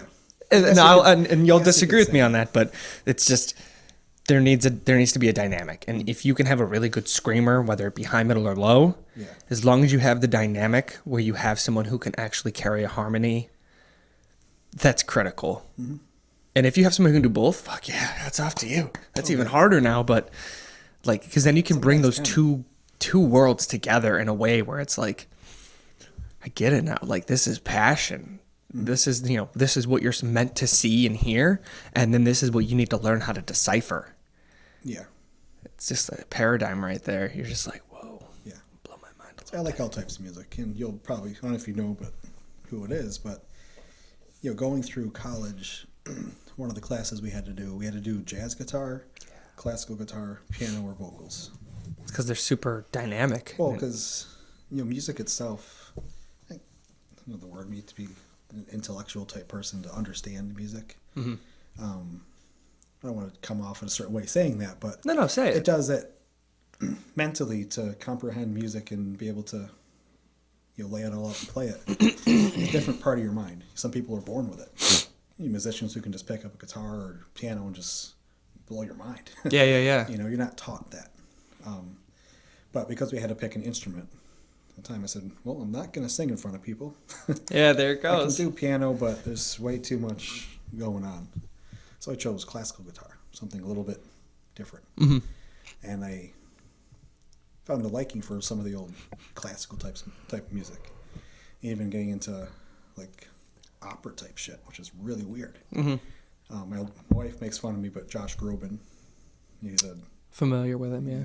If you Google him, YouTube after this, you're going to laugh at me thinking me driving my car just singing this shit. I got a playlist of guilty songs on my thing. You can't do worse than me. But, yeah, I found said liking for that type of music. But it's kind of funny. I go from, brutally heavy music to, opera type shit. What did you grow up listening to in your house? Like, what did your parents listen to? Music wasn't a big part of my parents. Like, your parents didn't have, like, CDs and cassettes that they would put in the players and stuff like that on the way? A little bit, but both of them were kind of whatever was popular at the time on the radio type of people. That's it. That's interesting. But, yeah, it's weird because my brother and I, music was a huge part of our lives. Mm-hmm. I don't know where that came from. Yeah. He took it much further than I did. He took it in a different direction than you did, though. Yeah, because he started out kind of following the music that I was into, But all of a sudden, he started doing, like, writing folk music. Ooh. And way out there. And he said now he has his own company. I think it's called Darkwood or something, where he makes his own instruments. He makes mandolins. So this kid I knew growing up who was just, like, punk rock, big mohawk and stuff. Yeah, I love it. Now he's making mandolins, and he taught himself how to play the shit. That's so cool. It's crazy. He was... It'd be even better if he's making mandolins while listening to death metal. We're all having a big While moment. having a mohawk. He's like, I'm just going to tell you about this mandolin real fast. I'm sorry, hold on, let me turn that off real quick. It has, like, the best manners or something. Want some tea? I got some crumpets over there, too. Yeah. Not to say that English people have the best manners. But, yeah, that's like just a cool shift, that just the development of a human being and, like, how those things just kind of fall in line. Yeah. So, like, obviously you recognize that there was no career without a ton of sacrifice on your guys' part to make it as a band. So, like, where did you start going for career movement? Because now you got to take a 4-year degree that you got in something that's not really going to transcribe into the workforce. Yeah. So where'd you go? What did you do? So the music thing was never like, I guess it was more of a dream to be a band to do a bunch with. Yeah. At the end of the day, it was just a hobby more than anything else. Just get with your friends and write music. But I had to start making money, Mm-hmm. I was getting ready to move out of the house, and so I did. I haven't had a lot of jobs. I've been really committed to whatever job I chose. I was there for a couple of years. But I started out, remember back in college, I helped manage a high-end pet resort, which was really cool. That's nifty. You name the breed of dog, I've handled it. It was kind of cool. Mm-hmm. Some of these dogs are these people's kids. We get like books of instructions on how to take care of their kid while they're over in Europe for a month. Yeah. It's kind of funny because even to this day, that's the one job I still think about. Did I make a lot of money doing it? Fuck no. You had a blast. I had a blast. I love animals. But after that, I needed more money. Yeah, you gotta go deeper. And they just couldn't provide more. So I did some office administrative type stuff, and then I fell into the industrial world. I found an ad on Craigslist. It's probably not the safest place to find stuff. That is the safest place. That's where you get the offers for wet works. Yes. I pee on grown men for money. Here, come sit on this couch over here. Just sit down right there.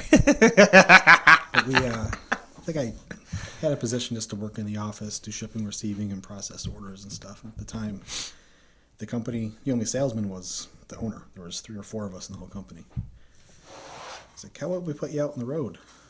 Keep in mind, this time I was very introverted, didn't want to talk to people. So, okay, I guess. Yeah. It's my job. I'll do whatever, And I kind of had to hone my craft or whatever, but I did pretty good with that. Yeah. I developed some really good professional relationships with people. Then I made the move to the company I'm at now 2 years ago now almost. And the same people I worked with in the past, because what I did before was more mechanical in nature. Selling pumps, seals, gaskets, repairing equipment. So working in paper mills, steel mills, power plants, manufacturing facilities. So I had these relationships built. And what my old boss had told me, whenever it's sales, service, people buy from The person. you. They don't buy from the company or the product. And if you sell yourself well enough, whatever you sell, you can, you have that relationship. So you go from punk rock hardcore to pet hotel to selling, selling, gaskets and valves companies, stuff like that. Like engineering firms and engineering departments, maintenance departments. Keep in mind, at the time, it's like, hey, hand me a wrench. You have 4 tools in front of me. I'd be like, which one's the wrench? Oh, geez, really? No, oh, that's so cute. Oh, Steven. I had no idea. But then, so today, the company I'm with now, still in the industrial world, I do it's chemical water treatment for water systems. So the same plants I was selling, say, pumps and lubricants to, they have boilers and cooling towers. Yeah. I have that relationship. So I'm walking in, it's Steven Mott, not the company. And a lot of those old customers are my customers today. Yeah. Which is pretty cool, because when I see it in sales, if I came in today and I sold you this phone, this is the best phone in the world, and then I come back 6 months later, I have a different shirt on with a different logo, and say, actually, this is the best phone in the world. Your credibility's out the fucking window. Yeah. So I wanted to stay in that same market, just wear a different hat. Yeah. It was a scary move, but it was a really, really good fit. Yeah, you don't want to be selling the same product. You want to be selling to the same people. Yeah, and just from the company I was at before, I don't want to go and take business from them or anything. I respect the guy. Yeah, it was a good fit.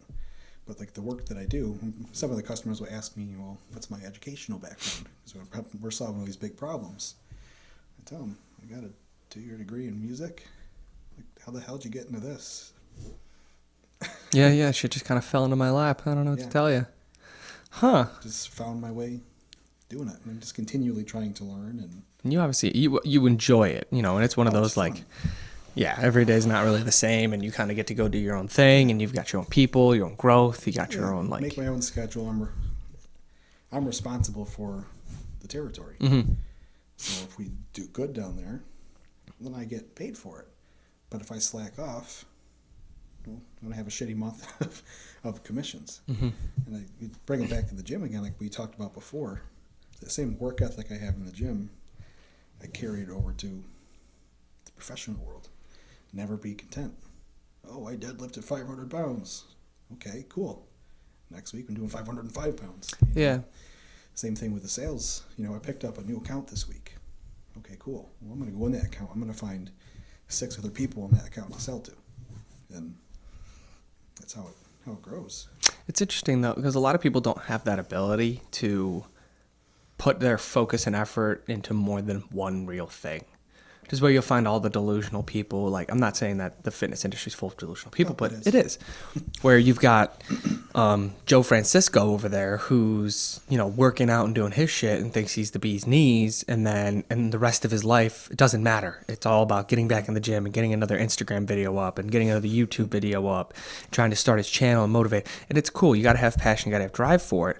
But where's the rest of your balance? What else are you doing that makes you you? Like, if everything falls into this one basket and that basket falls through, like, then I got to pick your shit back up and start from zero again. It said the fitness thing, it's just a hobby. End of the day, I don't care how big your muscles are or how much you can squat, bench, deadlift. You care how big mine are. Yes. Thank you. They're very nice. But really, end of the day, we're all going to be 70 years old one day. Yeah. Your 20-inch arms are not going to be 20-inch arms. This body's going to go away, so who cares? There has to be more to you than the fact that you can, pick up a lot of weight. Like you said, have all your eggs in one basket. Like I try to help help a lot of my younger friends who are, I want to be a professional bodybuilder. First, why? It's not going to get you any money. No. A lot of professional bodybuilders today are still working full-time jobs and just getting by. It's not like it was back in the 90s where these guys had 6-figure contracts. Yeah. Oh, they eat, sleep, and train. I mean, just look at you, like with the way you train. You train for bodybuilding like a powerlifter. In a lot of ways, you train like a powerlifter because you'll do box squats, you'll do heavy squats, you'll do big benches, you'll do, like you train, and I can tell you're having fun with it. And that's the other half of it. Is it's not I'm just coming in here with the one strength focus that I have to do the cardio and then I just got to get the lift and I got to go. It's I'm going to have a little fun today. Who gives a shit? Like there's that interesting game going on. Yeah. And you can't put it all, like you said, all in one basket because be it a career-minded or in the gym, if you go and get hurt, it could end your fitness dreams of being someone in the fitness community. It could even affect your work. Mm-hmm. Yeah, you go and throw your back out, and all of a sudden, rest of your life, you're just stuck at a desk all day. Mm-hmm. Kind of limited to how far you can go with it. I mean, look how many weeks I lost because of this. Because I run the football club, and I work out, and I do this, and I have a job where I have to move around and stuff like that. It's like, boom, that's real life right there. That reflects, and you're like, holy shit, I could have just fucked myself really bad. Yeah, and like, even like on the career side, putting everything in one basket. And if you have a set career, cool. You know, you should focus on that. But I'm trying to get to this point now, have multiple streams of income. Mm-hmm. You know, I train people online a little bit. It's hard because I'm so busy with work, but it's extra income. Yeah. So say if I do happen to lose some business in my actual professional career, well, it's not going to impact me as much. So I still have other stuff coming in. Mm-hmm. You know, be able to offset it. Yeah. Yeah, be able to offset it, and eventually get to the point where you have multiple incomes. So you have your main source and 2 or 3 little things at the side. As long as you can still focus on your main one, you get to the point where you have these 3 things on the side. Well, 2 and 3 are more of a pain in the ass, but number 1's going somewhere. You can really have a lot of money coming in at once. See, I'm fascinated by that though, because it seems like a lot of people, here's my job, this is what gives me my income. When I go home, I play my video games, I make my dinner, I go to the bar, I go to this movie, I go to this concert, I travel here, I do this, I do that, and then at the end of the day, for 40 years. But you see that like the income pool, you're like, so you're trying to, you're trying to shove 5 pounds of shit in a 3-pound bag, like, and that'll reverse that into your money. You're trying to use $40,000 to do $80,000 worth of shit, and how are you planning on offsetting that? Oh, you're not. But then you give them like what you're doing to try and right your wrongs and try to make sure you can hedge your bets. And they're like, oh, that's never going to work. That's never going to happen. It's like, don't be so fucking negative. Why don't you try something? Try and open up your doors. Like everybody I know has these brilliant ideas to earn income and stuff like that. And none of them have the cojones to go through and step up and do it. I mean, yeah, it takes a while to get anything going. That makes a lot of sense because there's a very saturated market for almost everything you're doing. Everything. But you don't need to have 50% of that market. If you get half of 1% of a market, holy shit. That's huge. That's tons of money. If you can sell, $1,000 of product or service to 100 people. Yeah. That's a lot. I saw a post somewhere that went over steps to becoming a millionaire. And, sell X amount of dollars to this many people over this many years. And people don't see that. People are so stuck in what's going on today. I get paid Friday. Yeah. When I get home from work, I get my work shit done. I'm always thinking about what else could I do. Well, my weekend filled up so much, I didn't get to do my prototypes. So that means one day after work, when I get home, I'll end up stopping into a few places to talk to some people about doing interviews for the show. And then I'll probably spend 3-4 hours putting together prototypes for upstairs and stuff like that to see about my invention. Let them go for a few weeks, build some more prototypes for some people. Like, it's a silly idea. It's a silly invention. I'm not beckoning to become a millionaire off of it. I'm just beckoning to supplement my income. That's it. And if it picks on a little whatever niche you're getting, going into, it's all it takes. It's the same thing with fitness. I wish I could kind of get back into doing the diet work because I made more money doing diet for people than I did for doing personal training. Oh, yeah. And it was so much easier too. Well, especially it's easier today with like Facebook and Instagram and shit. It's also harder because every motherfucker out there. I did a bodybuilding show where I have 4 abs. Yeah, they think they know what they're doing. Okay. But there's so many people out there. If they like your posts, you can easily just say, hey, you know what? $100 a month, they'll do a diet for you. And you get 10 people. It's a pretty good amount of money, and it's not that much of a work. Yeah. Because I wish I could, fitness is my passion. Mm-hmm. Fitness saved my life in more ways than one. And I wish I could share that further with to help other people. But I think you need to do a blog. And it's stupid to say, and if you could get talk to type, just go take a shit one day and just talk to type an entire issue, because there are so many kids out there that can actually feel what you're saying, what you're going through, how you grew up and things like that. And then you explain what it was that you did that changed what you were. And then there's the insight to all the youth and stuff like that. And you tap into your little market where, hey, I want to try and change. Yeah. One thing that was cool is I've had Democrat and Chronicle out here. They did a story on me. I'm a type 1 diabetic, kind of fought the odds and what I did with my, my physique and everything. Oh yeah, fascinating stuff. Holy shit. A couple different online websites. Muscle and Fitness, Bodybuilding.com was another one, did articles on me. And then Natural Muscle Magazine many years ago did as well. It's all to that whole diabetes thing. When it comes to diabetes and fitness, there's really limited information out there. For sure. I've been a guinea pig.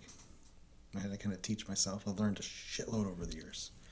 And all those years of trying to figure stuff out, I'd probably be a lot further ahead if I focused on it so much more back then. Oh, yeah.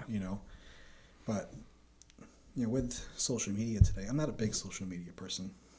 I'll post videos and pictures every now and then, but I'm not trying to make a business out of it. Yeah. But over the years, different websites and stuff, I've gotten emails and messages from people all around the world, mostly diabetics, who ask for help, guidance, and I'll help them as much as I can. I take a few on as clients if I think they're going to follow what I say.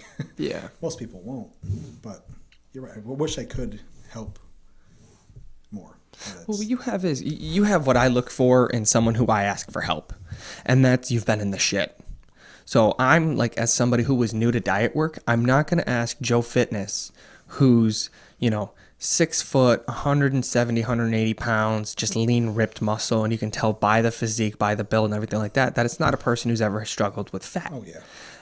I'm also not going to ask Joe Beerbelly about how to get lean and ripped when chances are he probably doesn't know, because you can tell. And it's show me what you looked like in high school. Show me what you looked like in college. Prove, I want to know that you've been in the shit with me.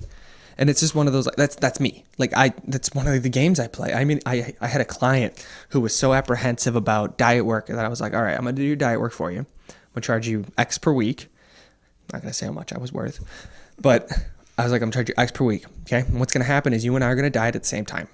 Okay. And I'm going to lose more weight than you.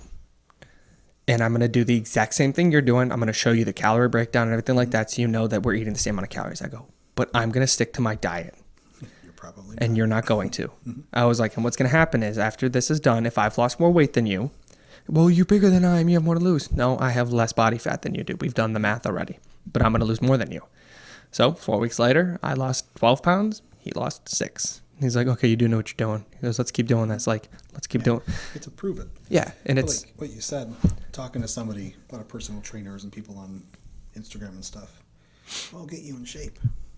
Well, you can get anybody in shape really easy. If I tell you to do an hour of cardio every day, eat 50 grams of carb and almost no fat and 200 grams of protein. I don't care who you are, you're going to lose weight. You're going to get into a shape, though. It's not shape. And it's the truth. And the thing is, people who are new to this, not that they're uneducated, but they're like, ooh, I lost all this weight. Yeah. But to what extent on the toll on your body? Humongous toll. Are you trying to lose weight or are you trying to lose fat? But I'm not going to call this guy out, but he was very honest. Oh, wow. He did a podcast interview. Holy shit. And he said in there, he goes, I don't really have to try. Yeah. I look at weights, I grow. I don't that guy looks phenomenal. Holy crap.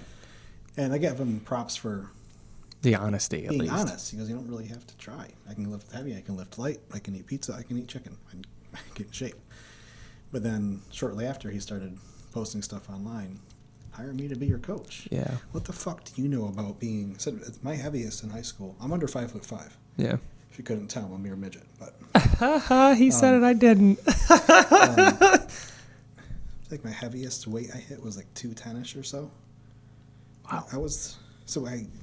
We had 80 kids or so in my graduating class. I was one of the biggest kids. Probably if you were to take height and weight down and pounds per inch, I was the fattest kid in school. And fighting diabetes too. I can't just cut my carbs and work out and lose weight. There's some hormonally. There's a lot more going on. But people who are struggling, be it with diabetes or weight issues, I've been there. I've had binge eating issues. I've been through a lot of it. It's a lot of trainers today. It's like you were born like that. Yeah. And people who see me like I'm getting ready for shows, and any bodybuilder really, they just assume that the guy's always been in shape. Yeah. And it's a sad thing with bodybuilding. It's not about how hard you've worked to get there. You have guys like him I just showed you who walk on stage and just kick anybody's ass. Mm-hmm. Doesn't have to try. Yeah. You have people who on the verge of killing themselves to do it. Yeah. Mentally and physically. But so I can help those people. I've been to the deep, dark spots before. A lot of it comes from the whole depression thing growing up too. I never asked for help. Doctors tried to give me medication and shit. So, no, fuck that. Yeah. I had to dig my way back out. So when I do diet for shows when it gets hard, you get stronger in the gym, but also your mental fortitude. Yeah. And be able to train people. Shit's gonna get hard. Life is gonna shit on you. There's better shit down the road. You have to dig your way out of it. So wait, when did you start? I'm not going to say getting into fitness. I'm going to say when did you get into the gym and you started working out? So, I've always had an interest in working out. Okay. When I was a little kid, remember my dad bought my brother and I his a little bench with those little plates that were filled with sand and stuff. Oh yeah, those ones. They even had like the ceramic ones too. Yep, I still have a picture of it because that's where it all started for me.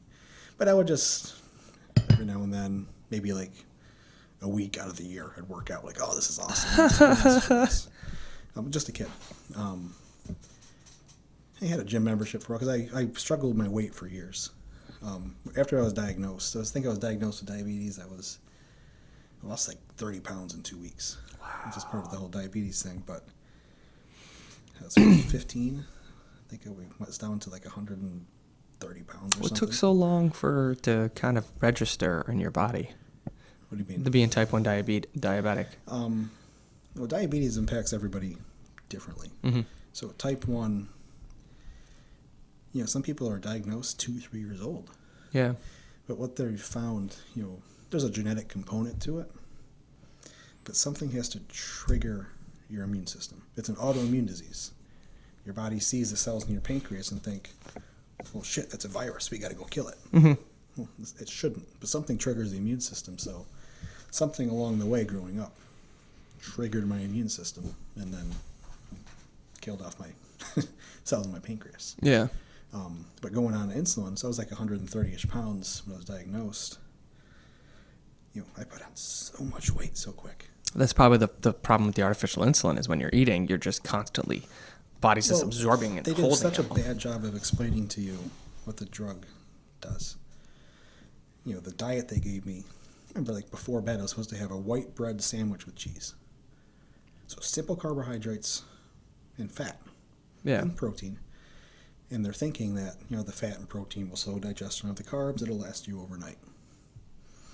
But also, having just sugar and fat before bed, you give insulin for it, my body's just going to store that shit. Yeah. The amount of weight I put on was crazy. So I went from, by the time I was 15 to the time I was 18, 130-ish pounds to 210 pounds. Yeah, and that's in high school, too. I'd get home from school and have like a whole box of macaroni and cheese for a snack and a 12-pack of Pepsi. And Jesus. But the doctors did a bad job at explaining what it was. They kind of said, want to have a cupcake? Go ahead, give insulin for it. Well, you're eating to feed your insulin. You're not using insulin to help feed your body. So let's say you eat a cupcake and you don't take insulin. What happens? Blood sugar goes through the roof.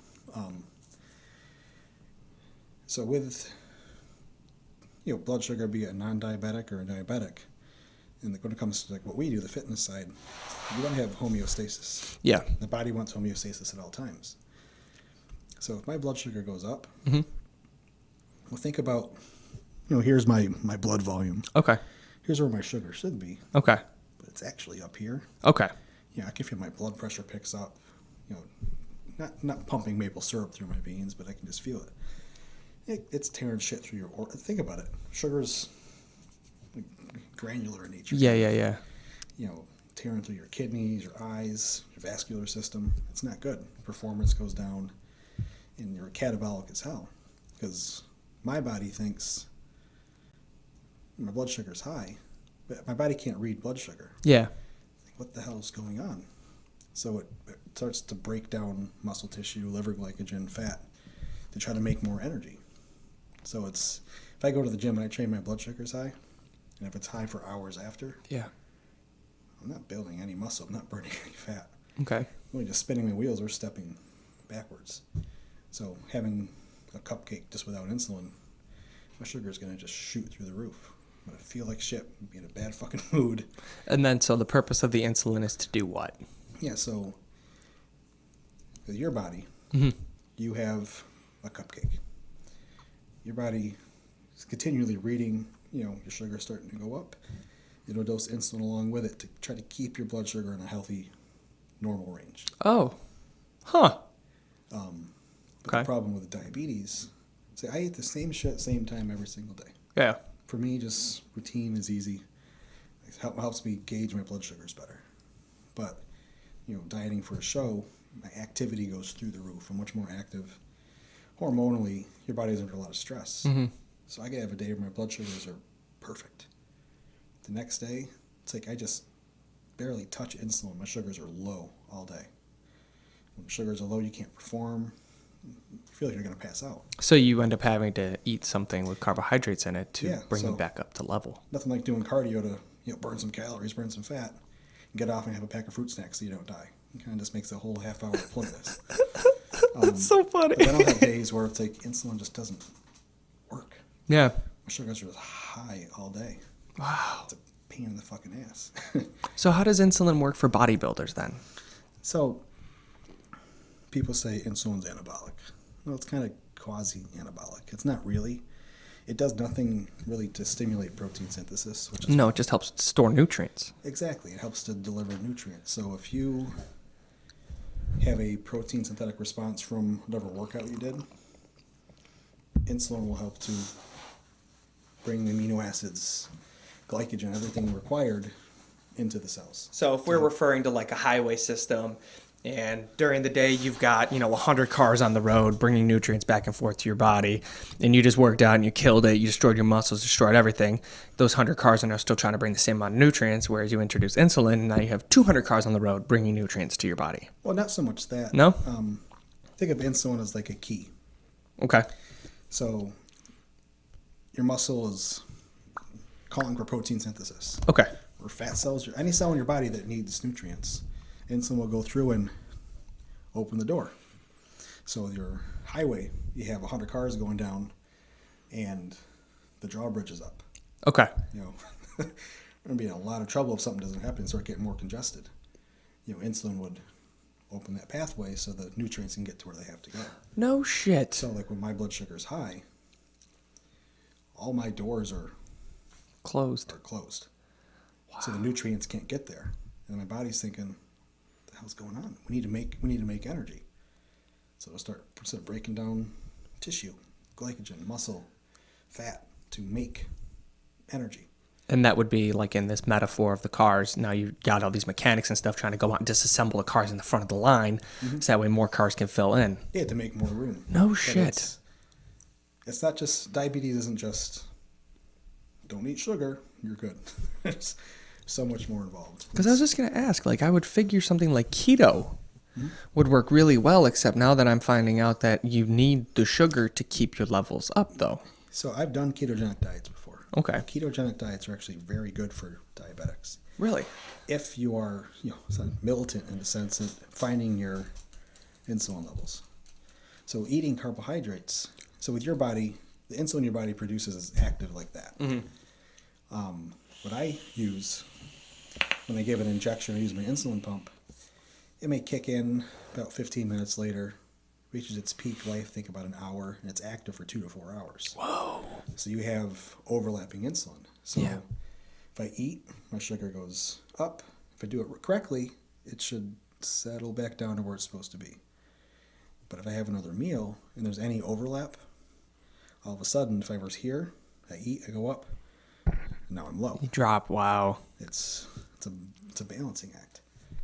And that's why you have the meter, because then it always tells you where you are, so you can pretty so much I figure out if wear- you have to take it or not. I wear a continuous glucose monitor, so Yeah. it checks my sugar every minute and graphs it out on my phone, so I can see how different workouts affect me. Like, for example, let me pull this up here. So that squat I did today, stress will throw your blood sugars through the roof. So, come on, phone. So going back, right now my sugar's gone its way back down. Okay. So you guys can see, I don't know if you can see the screen or not, Probably too far away, but it's 121. It's starting to arrow down. It was higher earlier in the day. So the stress response from squatting all that weight, when cortisol goes up, in growth hormone, it counteracts insulin. Okay. Insulin doesn't work. So doing that heavy shit, if I don't time my insulin right, my sugar could be high for a few hours after, and I'm screwed. So you did your heavy squat, you took your insulin, and then you ate like a snack or something like that just to rebalance yourself, or no? Well, I took my insulin. When I get home, I had my post-workout meal, and I gave the normal amount of insulin I would for it. So my sugar start going down. It's now a couple hours later. Now it's finally starting to go down.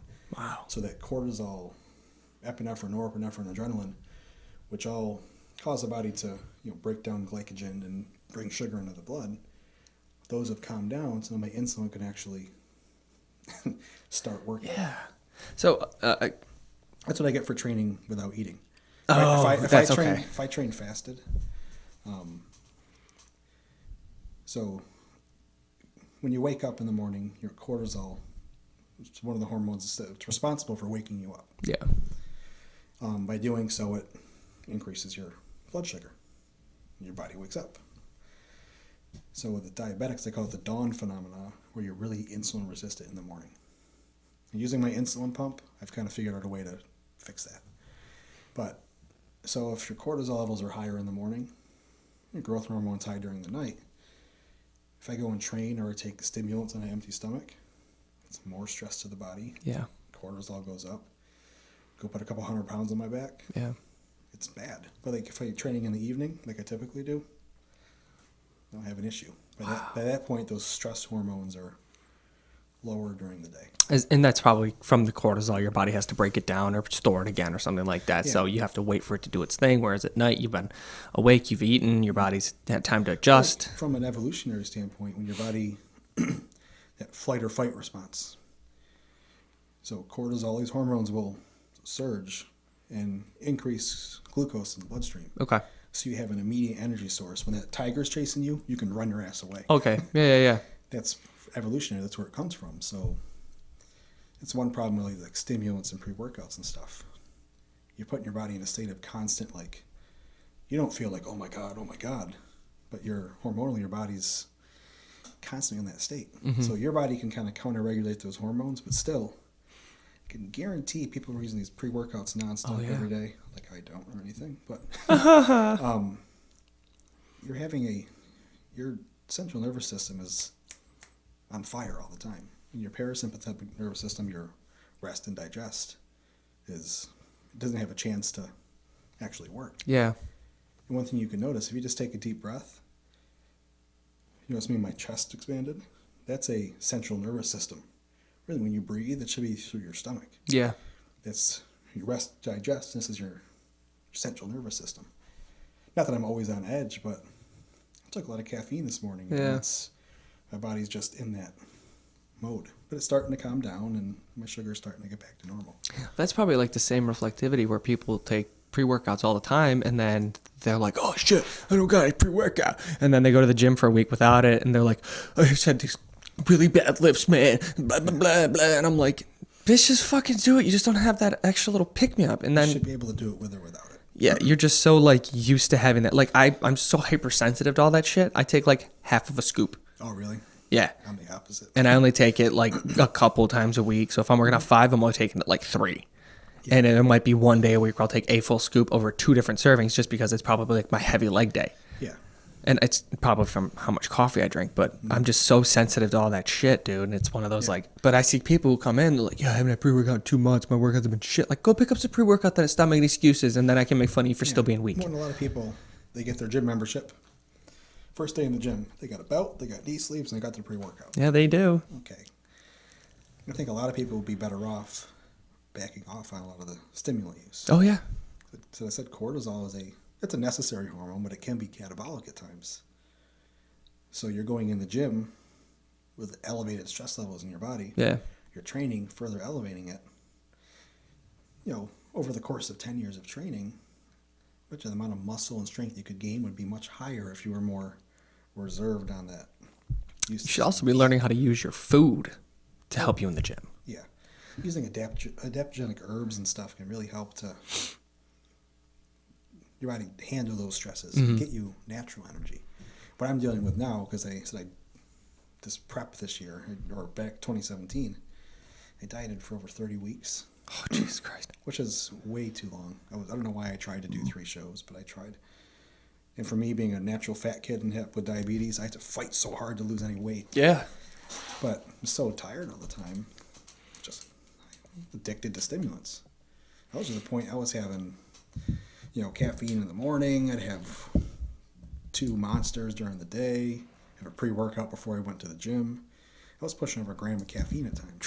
But I could drink a monster and fall right to sleep. Oh, yeah. That's the same thing here. So I think part of it's more habit. But I'm still dealing with it now. My caffeine's probably down to like 350, 400 mgs a day. But still, it's every single day. And it's hard for me to cut that back. But I'm trying to, because I know the health ramifications of it. Well, what's a normal cup of coffee? It's like $1.30, $1.80, something like that, Yeah, right? No. I mean, a buck as in $1 or 180. Yeah. Coffee is typically between, probably 85 and 100. Okay, so I was a little over. It's not, depending on what's brewed, though. There's some coffees out there which are... Have you seen those Death Wish coffees? That's what I was oh, my talking about. God. Like 300 megs of caffeine. You're fucking crazy. Which is crazy. Well, really, like a monster, because I track all the nutrients taken and supplements and shit. So with caffeine, tell me the energy drink, I can tell you how much caffeine's in it, It's like, the Zero monsters are 140 megs of caffeine. So really, that's 2 cups of coffee. Yeah. And they have the big monsters, it's 210 megs of caffeine. Yeah, that's a lot of caffeine. So that was to the point. I was doing at least 2 of those a day. Plus a pre-workout that had 400 megs of caffeine, limbine, hegemine, all sorts of other stimulants in it. Well, I won't lie, that pre-workout you gave me at the gym, I had maybe a third of that bag. I gave the rest to Elliot because it was like I had it, and I could tell that I hadn't taken a pre-workout in like 3 or 4 weeks. I did it, and I did my workout, and I was like, I want to keep going, but I've been here for like an hour and a half already. Like, I need to leave, and that was only a third of a bag. I wish I could if I could get back to that point, if I were to come off of caffeine, my adrenal system get back to normal, and any drug, you develop tolerance to it. So people take 1 scoop of a pre-workout, oh, this is awesome. All of a sudden, my lifts are down, I didn't feel anything. That's a big reason why I always change my pre-workout too. Like I might use White Flood, and then I might use Ronnie Coleman's, and then I might use, C4, because they're all different. So they all affect you totally different. Different blends of stimulants And that's one of those, like, I don't want to take the same fucking thing. Because then you end up going up to 2. Like, I have a buddy who took 3 scoops and was never within the same range of me in strength, that we trained the same time, the same day, the same lifts, the same programs. And we were built relatively the same to start. But it's his food and then everything else like that. And he would take 3 scoops and be like, oh, man, this just isn't working. And I'm like running through it. I'm like killing it. Like, Yeah. You're just taking too much, man. Your body's stressed out. Like, take 3 scoops of a pre-workout. It says never exceed 2 scoops. Well, it's on there for a reason. Safety. And then you're all amped up. Like, you can't perform if you're, like, going all crazy. So I had a question for you, because you might have more insight, because obviously you deal with a lot of the blood sugar and the hormonal issues and stuff like that. So, like, let's say I go in and I haven't done, like, a hard 20-rep day in a while. And I'm on a hack and I got 3 plates and I'm hacking it and I do 20 reps and I get off. And you've got that flushness where you really can't see, your eyes are kind of covered, you're really sensitive hearing wise, and you're overly tired. That is probably caused from a spike in your blood sugar because of a release of hormones, stress hormones. Like right after the set? Sometime during or after, it doesn't matter. That's probably blood pressure. You think about it, you put a bunch of weight in your back or you're benching, you're tense. Yeah. Like I wish we wear a blood pressure monitor and track that. Guarantee when you're going under a 500-pound squat, blood pressure's going up. Yeah. So you said you start seeing stars and stuff? Well, think about it. Like, strangle yourself. Yeah, I guess that makes You're sense. squeezing. It's just your blood pressure's through the roof. Well, I've had that happen on bench. I've had it happen on dumbbells. I've had it happen on leg press, squats, whatever it is. But it's always like one of those, like, I wondered if it was a hormonal thing. But I guess it makes more sense if it's a blood pressure thing. Anybody who's serious about lifting has probably Blacked the fuck out. Blacked out, bloodshot eyes, bloody nose. Yeah, we have. It's not healthy. But the same thing. The blood vessels in your eyes and your nose, they can only take so much pressure before they not burst, but yeah, that's all blood pressure related. That's so interesting. But back to your question about like how I got to the gym. We never really got to that. We're getting there now. We're bringing it. You're getting there now. So when I was 18, I saw my diabetes doctor every 3 months, and they checked my blood pressure and cholesterol. So at the time, I was a fat kid, man. Yeah. Didn't care. Part of it was because I was depressed, didn't care. I kind of found comfort in food, as bad as that sounds. But I wish I knew the numbers, but what she said was dangerously high levels of cholesterol and blood pressure. Oh, jeez. So heart disease runs in my family. Okay. My dad's side of the family, my dad's had cholesterol, blood pressure issues. He's had a number of surgeries. My grandpa had a couple heart attacks, angiograms, all sorts of shit. His brother died from heart attacks. It's part of the men of my family. Yeah. So she prescribed me, a statin for cholesterol, which are terrible drugs. Prescribed a statin, do further research.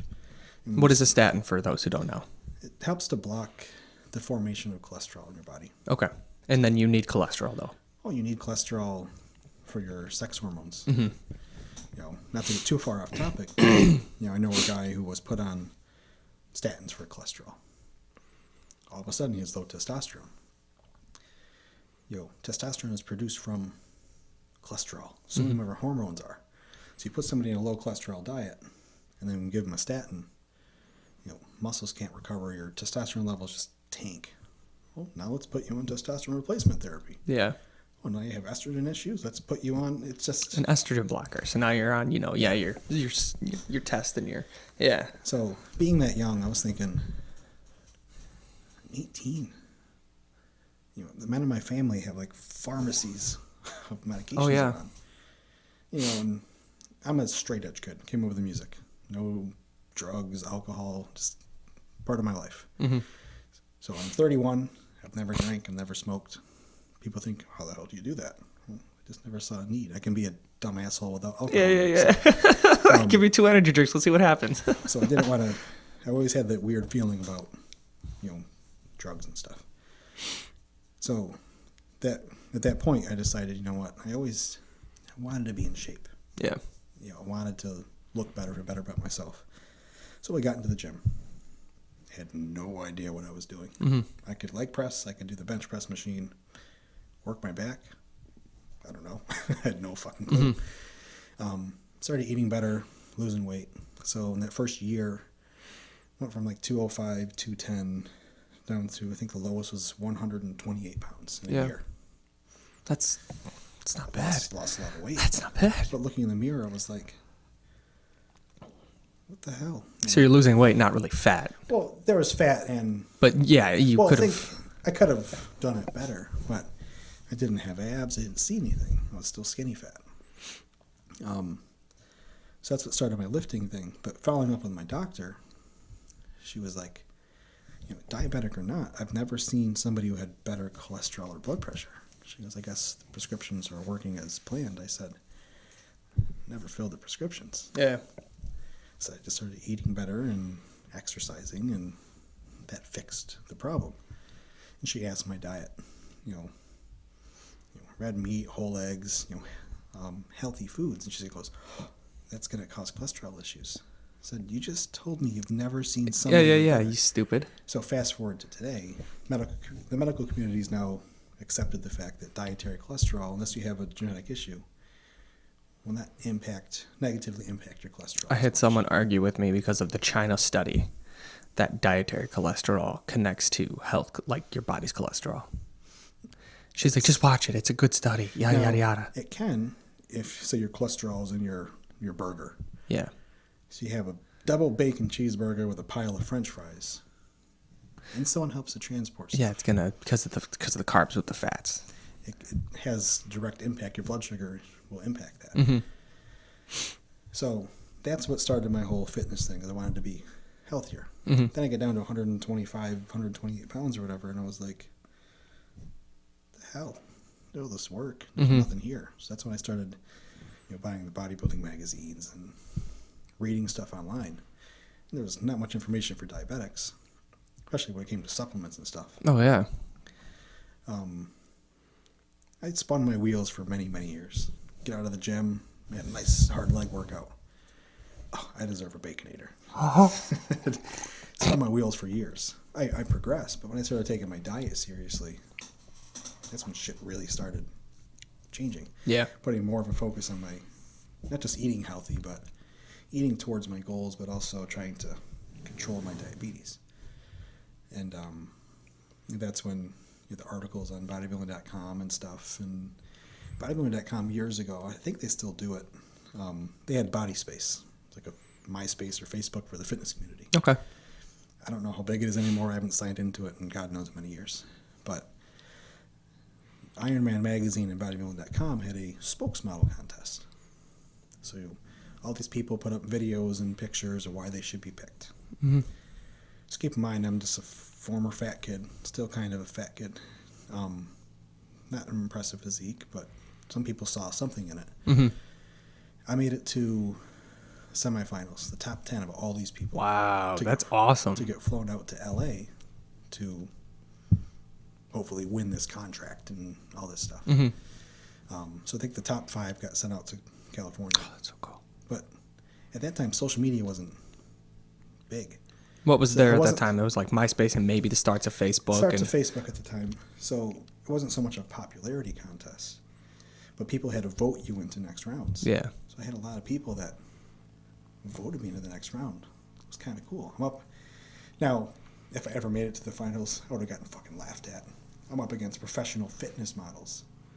But I don't know if it was my story. I had an okay physique back then. I was 140 pounds.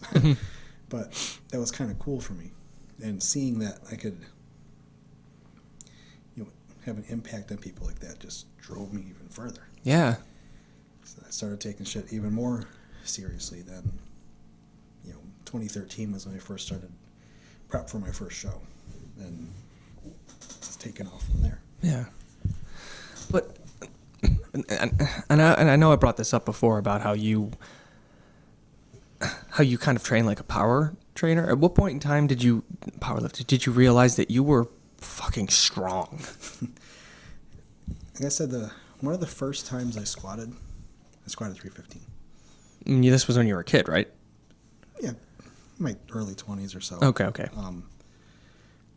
Was it a full parallel squat? No, probably not. But I went down and I came up with it. Mm-hmm.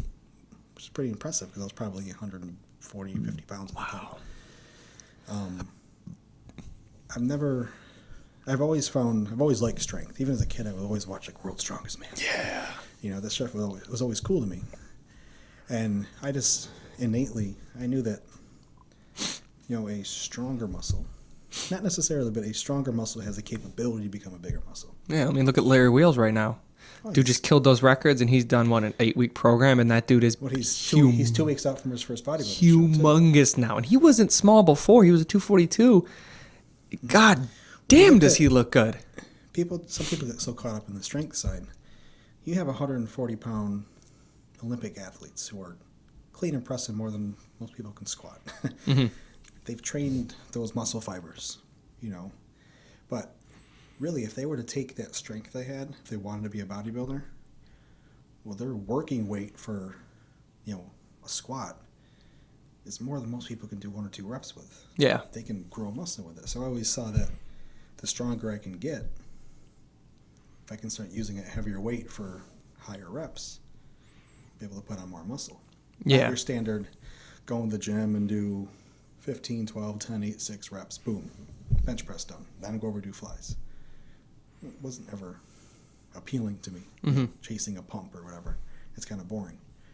So the heavy side of it, really, it's kind of for fun, because it's more of an immediate gratification, because it takes time to see a change in your physique. Mm-hmm.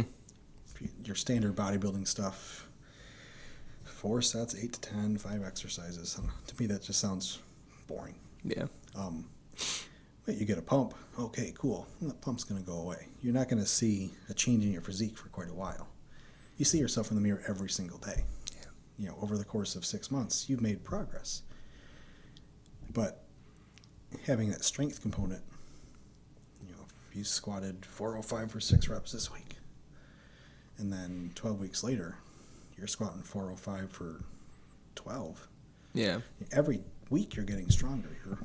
It's motivating to continually get stronger. And it just carries over to building muscle.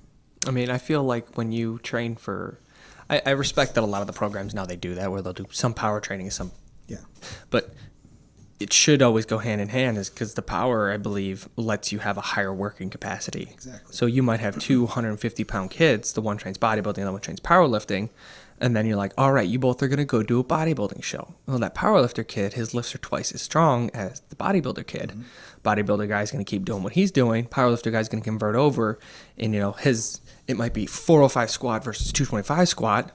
Well, now powerlifter guy's going down 225 and he's doing 2-3 times the reps because his body's just so much more adept to carrying weight. Yeah. And it's just one of those, I feel like the change is just so much faster. Well, when you look at bodybuilding, I think I've showed you the picture before. There's 2 guys on stage. One was an ex-powerlifter turned bodybuilder next to a bodybuilder. It's a completely different look. You get that thickness, that kind of... that grady, that density that only comes from heavy weights. Mm-hmm. So you look at good examples. Dorian Yates, for example. Oh, yeah. Brutally strong. Trained his ass off. Then you had guys like, another genetic freak, but like Flex Wheeler back in the day. Yeah. More traditional bodybuilding training. Now, do they look different because of genetics? What's a big part of it? But also how they trained. I'd say more of like the bodybuilder kind of brings like the smooth kind of flowing muscles out, whereas the powerlifter, like not necessarily more grainy, but there's like raw cut, strict definition between every little bit that can have a strict piece that separates it. And then look at the pops there that don't happen there because... Well, look at, like in today's world, Phil Heath, Mr. Olympia. Yeah. Looks like a goddamn cartoon character. Uh-huh. Just like balloons. Yeah, it looks like a cloud. He doesn't train really, really hard. Mm-mm. He trains to, get that fullness, that pump. And it works for him. It's awesome. I mean, give it to him, though. He's gotten bigger every single year. Mm-hmm. But then you look at people, I think other people today who train just like stupid. Like, don't even say Big Ramy. No, but Branch Warren, for example. Oh, yeah. Branch Warren trains retired. hard. He's retired now. But look at him. I think his physique has just fallen apart over the past couple of years. Yeah. After those injuries, it just never came back together. But in his heyday, just that thick. He's a short dude. He's like 5'6". Oh, yeah. Competing in the open class. Grainy, hard muscle. Phil Heath, how they train. I think training has a big impact on how you end up. Well, so he came from that kind of mindset where Ronnie was with a bunch of those other guys. That you go to the gym, you'd lift it, and you lift with a purpose versus like with an angry purpose. And then there's the guys who go in there and it's here's what it is. My periodization has me here. I did this last year, so I need to be doing this year, but the goal is the bottom end here. And you get huge, beautiful flowing muscles, but you don't get like, that's why everybody has always asked you, you know, do you want to train for power or do you want to train for looks? Strength or looks? I'm taking strength all day. I'd rather look, you know, whatever and be able to do shit than do both. But that's what the circumstance comes in where they go, would you rather one or the other? It's like, I want the gray, but they're like, no, one or the other, man. Yeah. It's the ripped or swole thing. How I train, it's power building. Yeah. That power stuff, we'll do more bodybuilder-esque stuff later on, but yeah, it carries over. I'm not a big, successful bodybuilder by any means. I just am a fat kid who wants to try to look better. Yeah. But if you look at, you know, the pictures I've posted over prep and stuff, and you know, some of the stage pictures, I've never been in the best shape, but there's a difference in what my physique looks like next to your standard bodybuilders. Yeah. Is it genetics? Could be. But I really feel there's a difference in how people train. Oh, 110%. People who never put 405 in their back and they've never squatted it for 20. You don't know what that feels like. Yeah. Yeah. But look at somebody's legs who can squat 405 for 20 next to somebody who's doing like 225 for sets of 8 to 10 and they're calling it a day. Yeah. There's a huge... Even at the same body weight, yeah. Yeah, the same. Well, yeah, because if you look at... So I compete as a middleweight, which is up to like, is it 176 and a quarter or something like that? We're all the same weight, but we all look... There's genetics, we all look different, but a lot of it's training. Yeah, how you develop those muscle bellies. And that's so I'm a short little dude. I'm short and stocky. You know, I got a pretty thick chest and back, and I don't go in and do pull downs all day.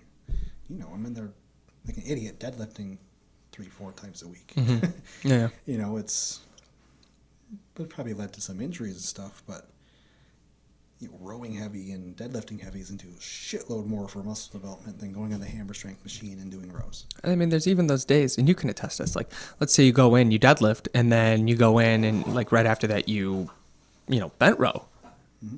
Okay, you're like, fuck it, I'm just too tired to do the rest of the workout, and you leave. And that's fine. And then there's those days where you come in and you do like your cable pull downs and your seated row, and then you're like, I've still got so much left to do. I don't want to be here anymore. And then you leave on that case and you're like, fuck, I should have stayed and kept going. But the bent row and the deadlift, you're just like, yeah, that's fine. I got a decent workout. I don't give a shit right now. Like, yeah, you created a lot of stress in your body doing that deadlift. That's one part. There's benefits to both. You know, your blood volume or your sarcoplasmic hypertrophy, which is that pump. Mm-hmm. Then you have your myofibrillar hypertrophy, which is actual muscle fibers getting bigger. So you look at someone like, you know, Phil Heath, for example. I don't know the guy, mm-hmm. but, you know, he trains more of that pump, you know, chasing a pump. Mm-hmm. Next to someone, you know, Dorian Yates, for example, different time frames, but that actual muscle fiber is bigger. Yeah, you get that denser split. It doesn't look like an inflated balloon. Mm-hmm. And I think a lot of that is based off of how they train. Well, so from going back to the bodybuilding thing, where the bodybuilding.com contest, right? Yeah. I feel like you've been involved pretty significantly for an extended length of time in like the whole community there. So you've seen it really more evolved than I have, because I was less of the online watcher. Mm-hmm. Like I watched P90X videos. That was my start to like kind of learning about this shit. Mine was Tybo. So Tybo. I used to do the Tybo videos. I did. Oh my God, the Billy Blaine or Billy, whatever his name is. Billy Blanks. Oh my God, that's so funny.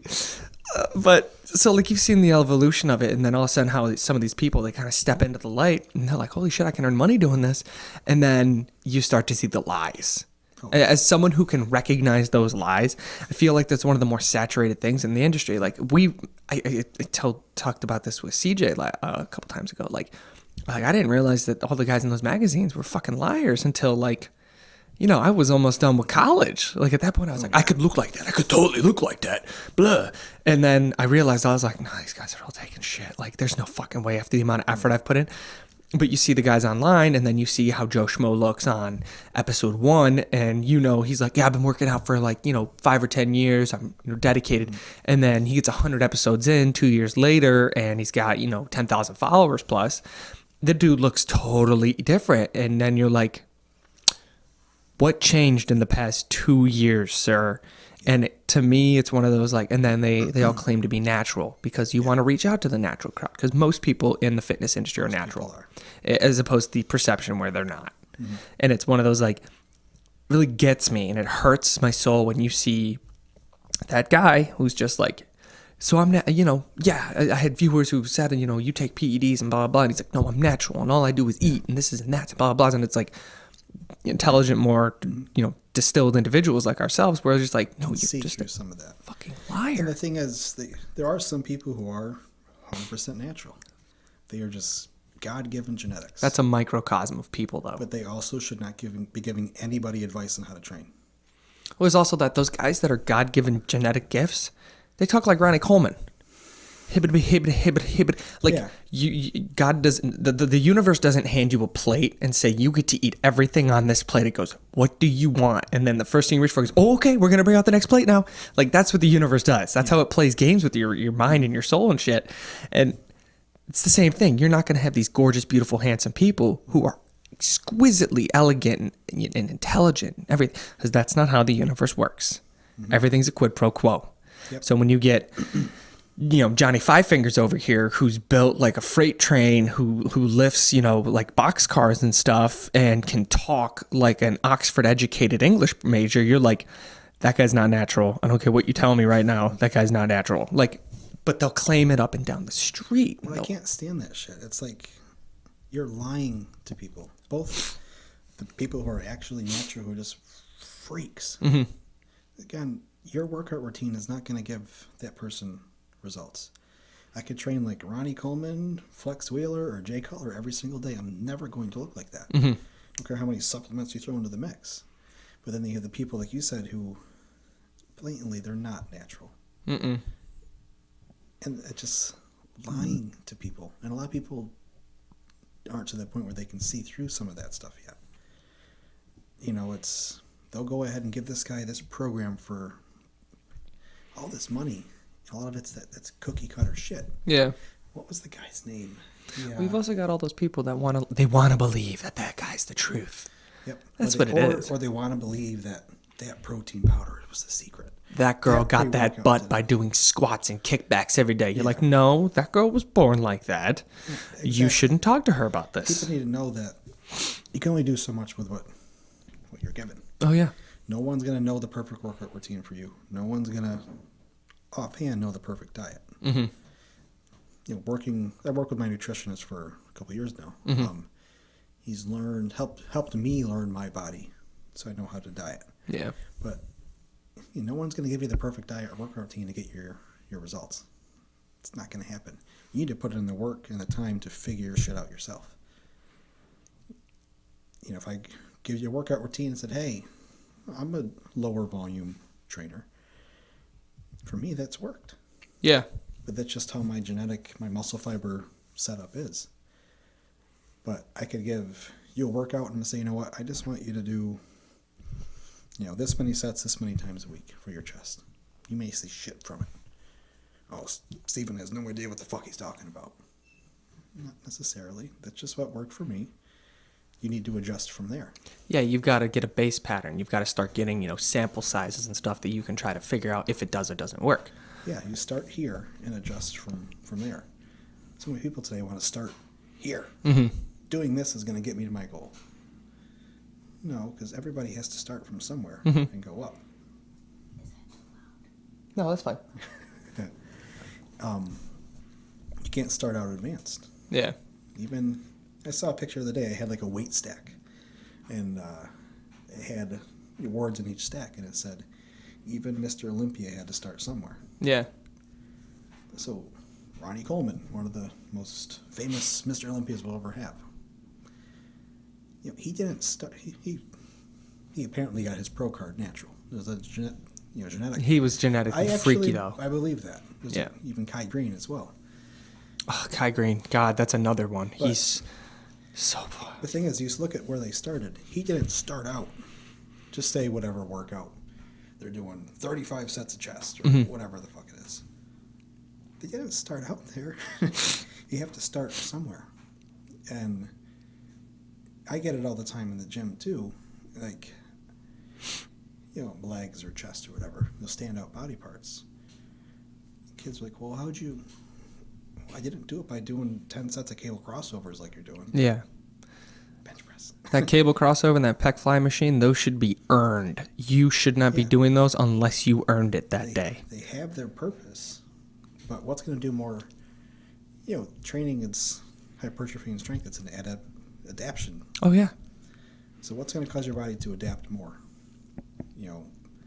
Take it to a kid who's intermediate lifter, bench pressing 225 for 10 reps for a few sets, or doing a cable crossover with 50 pounds for 10 reps. Yeah.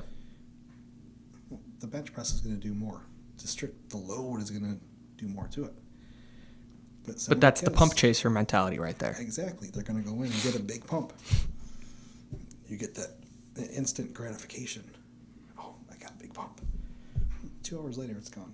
Yeah, it's not there anymore. Yeah.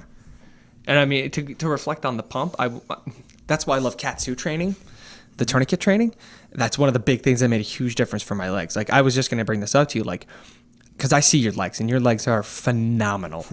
And you motivated me to start training them harder. And it's not to say that I wasn't training them hard before. It's to say that I know that there was stuff that I could have been doing to make it more difficult for myself.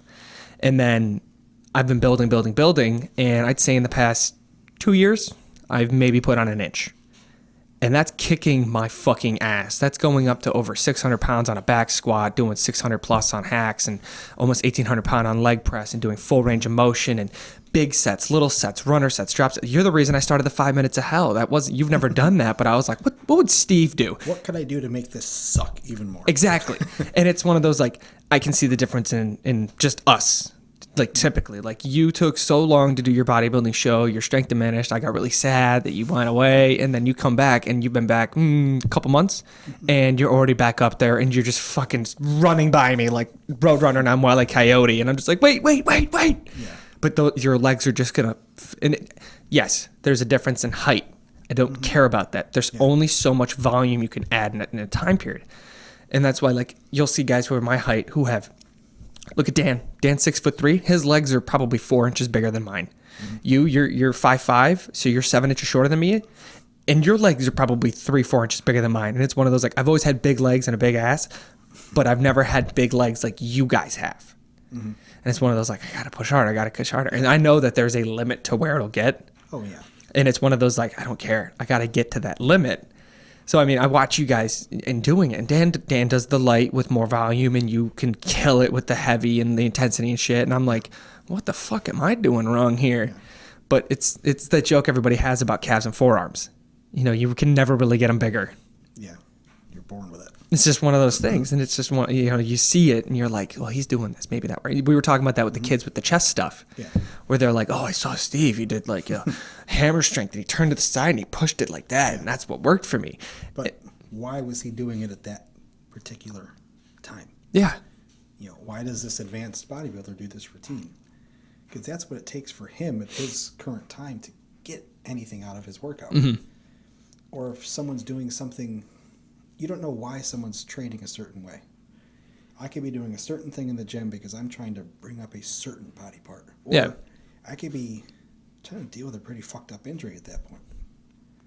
So don't do what I'm doing. You don't know why I'm... Unless you ask. Don't do what Kyle's doing. You don't know why he's doing it. You don't know why he's doing toe strap deadlifts. You don't know why he's wearing a really cool thing on his arm. Yeah. That's... Do shit for you. Yeah. Ask for advice. I give everyone the same advice, though. It's build the base of your house. Yeah. The stronger the base, the stronger your house is going to be down the road. It takes time to get there. I also tell everybody, and you probably agree with me on this, find what you're best at. Not what you like the most, but what you're best at. Mm-hmm. So I am not best at legs. I am not best at chest. I am best at back. And that's one of the things that I've always prided myself on is how big I can get my back, how wide, how thick, how much, even when I'm obese as fuck, it's still there. It's still shredded all the way up and down. It's got the graininess and the vascularity, and same thing all the way through traps. But my chest grows, it grows like my calcium grows, like my bone density. And my legs, they've probably been the same, relative size for the past 4 or 5 years with or without proper diet and protocol. Back doesn't matter. I go through a stretch where I'm training back twice a week for 3 months versus the normal time of the year, and I've put on more size on my back than I have doing squats 3 times a week or bench 3 times a week, and that's just my focus. And a lot of people fall into that trap. Like you said, your back grows. Whatever you do, it responds. Yeah. But take it to extremes here, for example. So you're doing all this volume for your back. It's worked. Mm-hmm. It works for my back. I'm going to do it for my chest. And that's what you think, and you try. Your chest goes nowhere. Yeah. Well, maybe you need something completely different. Maybe they said the same thing. People can't look at you and do what you're doing. Mm-hmm. Maybe for your chest to grow, it's really low volume. It's coming in doing it's heavy 3 sets a few times a week. Yeah.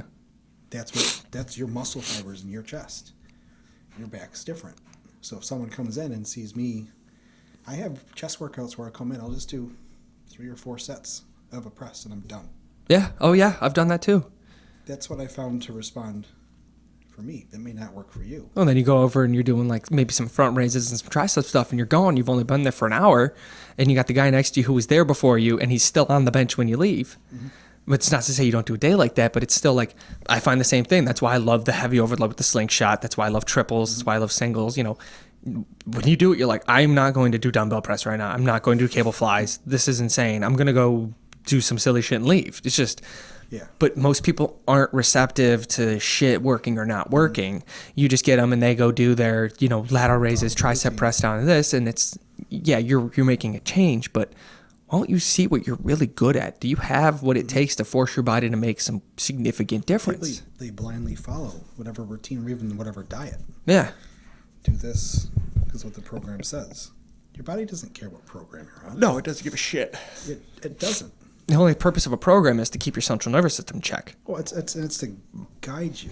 Like over the years, I found that everyone responds differently. Like I can't figure out how to get my arms to grow. I got you. We'll talk after this. I got you. I've tried everything. High volume, low volume, not training them at all. It's just genetics for me. That's it. That's, yeah. I don't know. There is no routine that works for anybody. I used to have a dedicated day just for biceps and triceps. Mm-hmm. It was 25 sets over 5 different workouts. So 5 sets of, 5 sets for everything, and nothing changed. Mm-hmm. And then I stopped doing arms. And they kept growing. Mm-hmm. And then I started the Katsu training, and that's what made the biggest difference. And that's one of the things I started doing for my legs to bring those up and get definition, is because I was like, I need a different angle from what you guys are doing, mm-hmm. the Katsu training, the tourniquet training. And I do the same thing for my arms. So like you were bringing it up for recovery, which I was like, I hadn't thought about it. So I'll start doing that while I'm sitting here doing my flexion and stuff like that, probably sometime next week, just maybe once a day. But the Katsu training, and you do a warm-up, and then you start your Katsu, or tourniquet training, and you throw the straps on, you do your set, you drop the weight a little bit, you do your next set, you drop the weight one more time, you do your next, and you're done. You're just done. And yeah, the pump is absolutely phenomenal and insane and stuff like that. You didn't move any heavy weight, and you're not going to develop the same sort of strength or muscles that you would curling 65-pound dumbbells, but it just fills you up and blows your shit through the roof, and you're just like, holy shit. And there's benefit to the pump. But like you said, you stop training arms, and oh my God. Just kept going. Because if you're pressing and doing pull-ups and rows and everything, those muscles are involved in that. Yeah. So if you go through a full back workout, your biceps have been fatigued. So going through and doing the same amount of volume for your biceps, like look how small that muscle is. Yeah. It can't do what your back just did. It just did a lot. So really what I found lately, 1 or 2 sets after. Barely anything. You're just trying to fill that shit to the brim. It doesn't take much more to stimulate that extra growth. Mm-hmm. And don't take arm advice from me. I got little girl He's arms. got nice arms. Don't let him kid you. He's got nice arms. But it's what I've been experimenting with is just why was this not working? There's also those groups that you'll agree on, like those biceps, triceps. If you're doing like a couple sets, fail it. Make that muscle absolutely fail. Oh, yeah. Versus squats. I will never, ever absolutely fail my legs on a squat. See, I'm different. Like I have. You got no fear. I put those. Well, there's fear. Those safety bar there. They're there for. Don't trust them. Like that video I showed you today. I know. You know, I just, well, I just don't trust I have it. to do It's something so with scary. it to bring it down. But I said, you shouldn't walk, especially on leg day. Yeah. You should walk into the gym with anxiety and fear. Oh, yeah. If you're not, you're doing something wrong. Yeah. And I've always trained alone. You know, people can't keep up with it, or they won't do the stupid shit that I do. There's a few days where I think we've like floated into each Oh, other, yeah. but it's still one of those like, yeah, no, I totally. But because I You trained don't have a alone gym for partner. years. You're there. It's your time. You're doing your thing. Fuck it. And you have to be confident in what you know you can do, but you can't tell you how many times I haven't failed in the squat where I've fallen down, but it's, you get halfway up with the rep and I can't do shit with this. That's what those safety bars are for. And that's what drives me. That's, what can I do? You know, it's how much further can I take it? That's a different scary animal. Could I get hurt? I could. That's what they do fake knees for. So. That's what they do fake knees for. But it's what, there's a limit to everything. But I don't want to quote the, you know, that group. What is it? Rob Bailey and the Hustle Standard. Oh, yeah. He has a quote. He says in one of those songs. It's not my type of music, but he says, "Limits don't exist if you don't give them reason." Yeah. So if you unrack that bar and you're thinking, "Oh fuck," oh I think. Well, in that video I sent you, the first thing I said was, literally, "Oh fuck." But where am I going to go with it? Just blank it out. Yeah. It's not going to help. It's just going to hurt. Who cares? Getting scared about it's not going to do shit. Yeah. Just blank it out and go, and see where you go with it. And that's just my training mentality. But you get that over could- years of doing it by yourself and learning it's just you. Yeah, it's just me. And like you said earlier, we're talking about the whole high school thing, the different cliques of people. The one thing I found I loved a lot about the gym, everybody's equal in there. Yeah. The rich kid, the popular kid, the athlete, everybody's equal. The weight doesn't lie. It doesn't. I can go in there and kill myself doing this. You know what? The other kid, he can't do it. Yeah. You know, I win. And it's kind of funny. I see people who I went to high school with, and they see me, they're like, what the hell? You know, the jocks and shit who are asking me for advice. Oh, yeah. We're all on an equal playing field. That's what I like about the gym. You don't know. The guy training next to you could be a fucking millionaire. Does it matter? It could be, yeah. It doesn't really matter. It's the beauty of training to me. It's like the thing Ben Shapiro likes to say, facts don't care about your feelings. Same sort of thing. So your blood sugar keeps going down. Yeah, I was going to say, I might eat something if you don't mind. Where is your blood sugar normally at? I'm usually I keep my sugars controlled pretty well. Yeah. But I said, training in the morning like I did today, so it's something I typically do. So what's like this for you? Like, I try to keep things as, I'm pretty good. I try to keep my sugars around plus or minus, but they average out. One thing they check for diabetes is your HbA1c, Okay. hemoglobin A1c. It's kind of a 3-month average of your blood sugars. And so there it goes. It's buzzing. eat your thing real fast. Eat your thing. Well. You're going to be on show. I'm going to Okay, cool. So you guys can all watch me eat my oatmeal. Tell them what you're eating. Yeah. Well, actually, what I have in here is just, it's a mixture of whey protein and casein with oats. I find I digest oats pretty well. And I've also added in some cacao nibs, natural chocolate in a sense, and almond butter. And by having a slower digesting carb source, I probably should have a faster one now, but I found that helps me maintain my blood sugar levels. But it's, I've learned a lot over the years with diet, and I can't give anybody a certain diet, but it all comes down, diabetic or not diabetic, it's having a stable blood sugar level. You can IIFYM yourself to death, I don't give a shit, but healthy carbs have a different impact. If I have a Pop-Tart versus the same amount of carbs from oatmeal, it was a drastically different response to my blood sugars. So I'm going to eat this real quick, but I will be right back.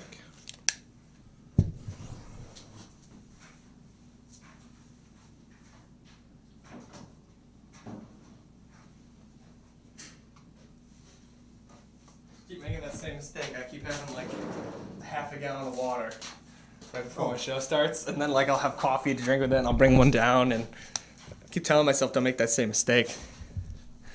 It just keeps happening though, and I keep apologizing for it. I'm sorry. Glucose tabs with me, but I don't. Your what?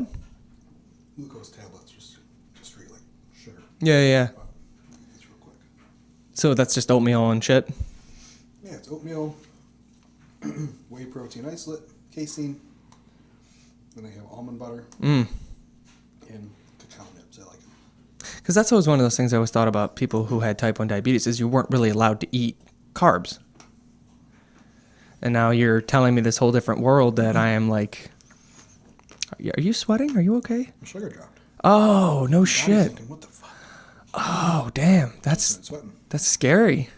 I felt it going down. Like I said, I looked. Yeah. It felt funny. So I'm really in tune with my body. That's why I asked, like, if 71 was low or not. Literally a minute later, this thing about says, hey, your sugar's low. I saw it. I felt it coming. Mm-hmm. That's crazy. Stress response about Holy it. shit. Yeah, And then you've got the insulin pump. So with that going in and your body realizing food's going in, that pump's going to keep going the whole time. So you really don't ever have to worry about taking shots, right? I don't have to take shots, but with the insulin pump there, I have more control. So if I see my sugars going down, you guys, I don't know if you could hear it. I heard it. Yeah, we kept hearing going it off. But you heard that beep, beep, beep.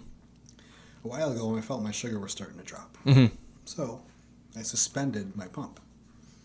I stopped insulin delivery to try to slow down what was happening. But Okay. like I said, with the insulin, when I inject or use my pump, I have insulin in the background all day. Okay. But there's overlap. Yeah. So as that stress response had gone down, the insulin that plays in my background, my basal insulin, and then my mealtime insulin, they've had a chance to work now. Okay. To drop my sugar.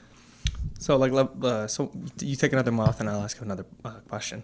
So let's say you get home and you've got your insulin pump on, and you're gonna have a big meal. Do you have to take more insulin because your pump only puts so much in at a time to kind of counteract it, or no? With the insulin pump, I can give as much insulin as I want. Oh, no shit. Okay, so you don't have the needles anymore. It's It's just the same thing. It's like you can pull up a syringe and give a shot, or I can literally, by the 10th of a unit, I can give insulin. So the cool thing with the pump, if I'm having 50 grams of carb, everyone's set differently, but the pumps you can enter in there. My blood sugar is 100. I'm giving 50 grams of carb. There's a calculator which will calculate that's your dosage for insulin. I personally don't feel comfortable trusting a machine. yeah. But it sees how much insulin is still active. I can look at my pump and see active insulin. How much is still active for what I gave a couple hours ago. And that's because it's constantly reading, right? Yeah, so it'll say, okay, he's having this much carbs, here his blood sugar, this is what's still active, so let's try this. I've been diabetic for 16 years now, and I've always been really in tune with it. I've learned my body. Yeah. The calculations they give me, I don't trust it. And so much to the point, like my doctor, she'll take my pump and they can upload data off of it. Okay. And she's like, I can't do anything with this. Because I literally do it on myself. I go by feel. Yeah. She's like, what do you mean you go by feel? I said, I go by feel. If I feel like I'm going to need some insulin, more or less for a meal, I'll give more. Like after a heavy leg day, like a leg day with some pretty good volume to it, I don't need to use much insulin. I've had days in the past where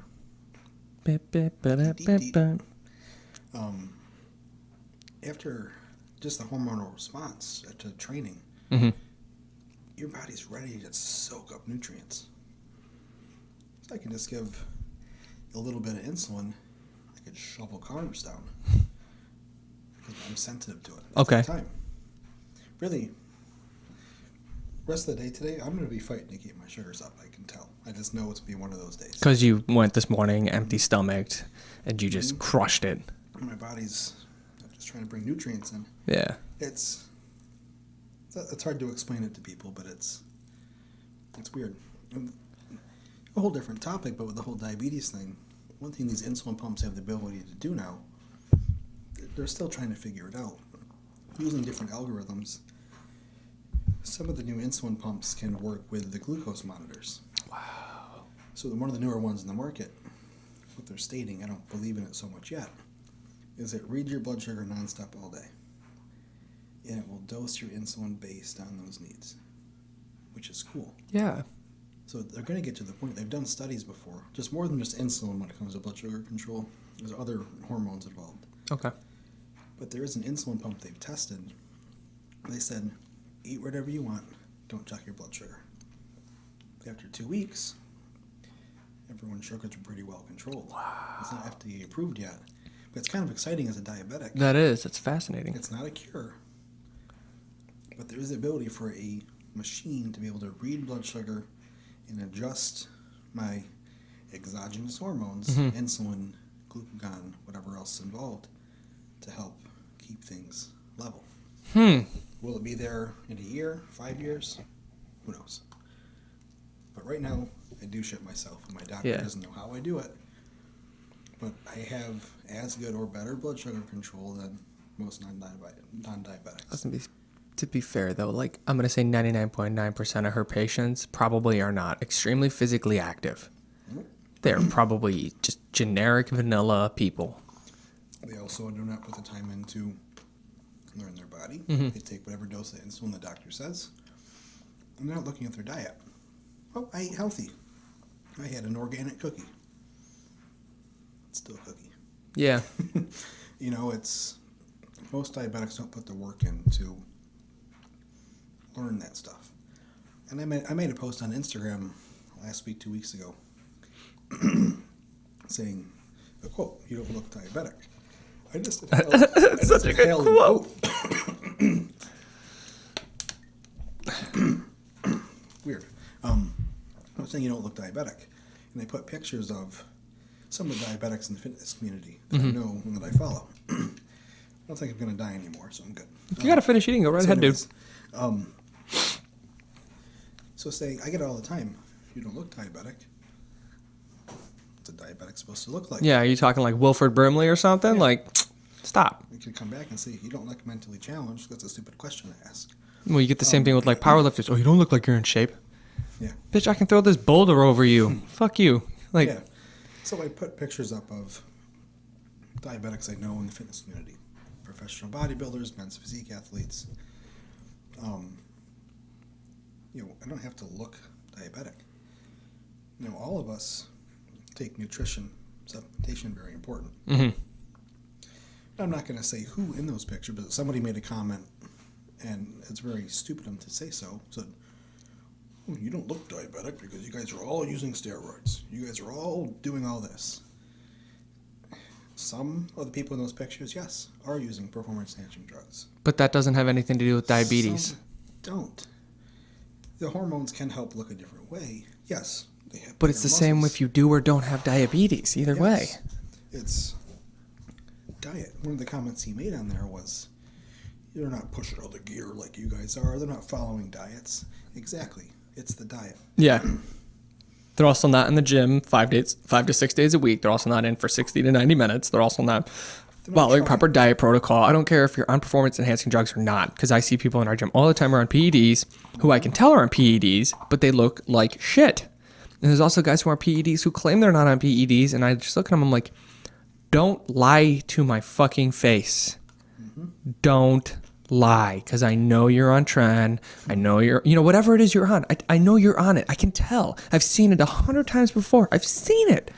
YouTube. We can YouTube right now and find 5 guys who are making thousands of dollars on YouTube a month who are taking tren, and they're claiming to be natural. But it's the same game. So, the fact that some people bring up PEDs, I guarantee you, even if I gave you those PEDs, you would not look like these guys. So how dare you fucking say that as an example?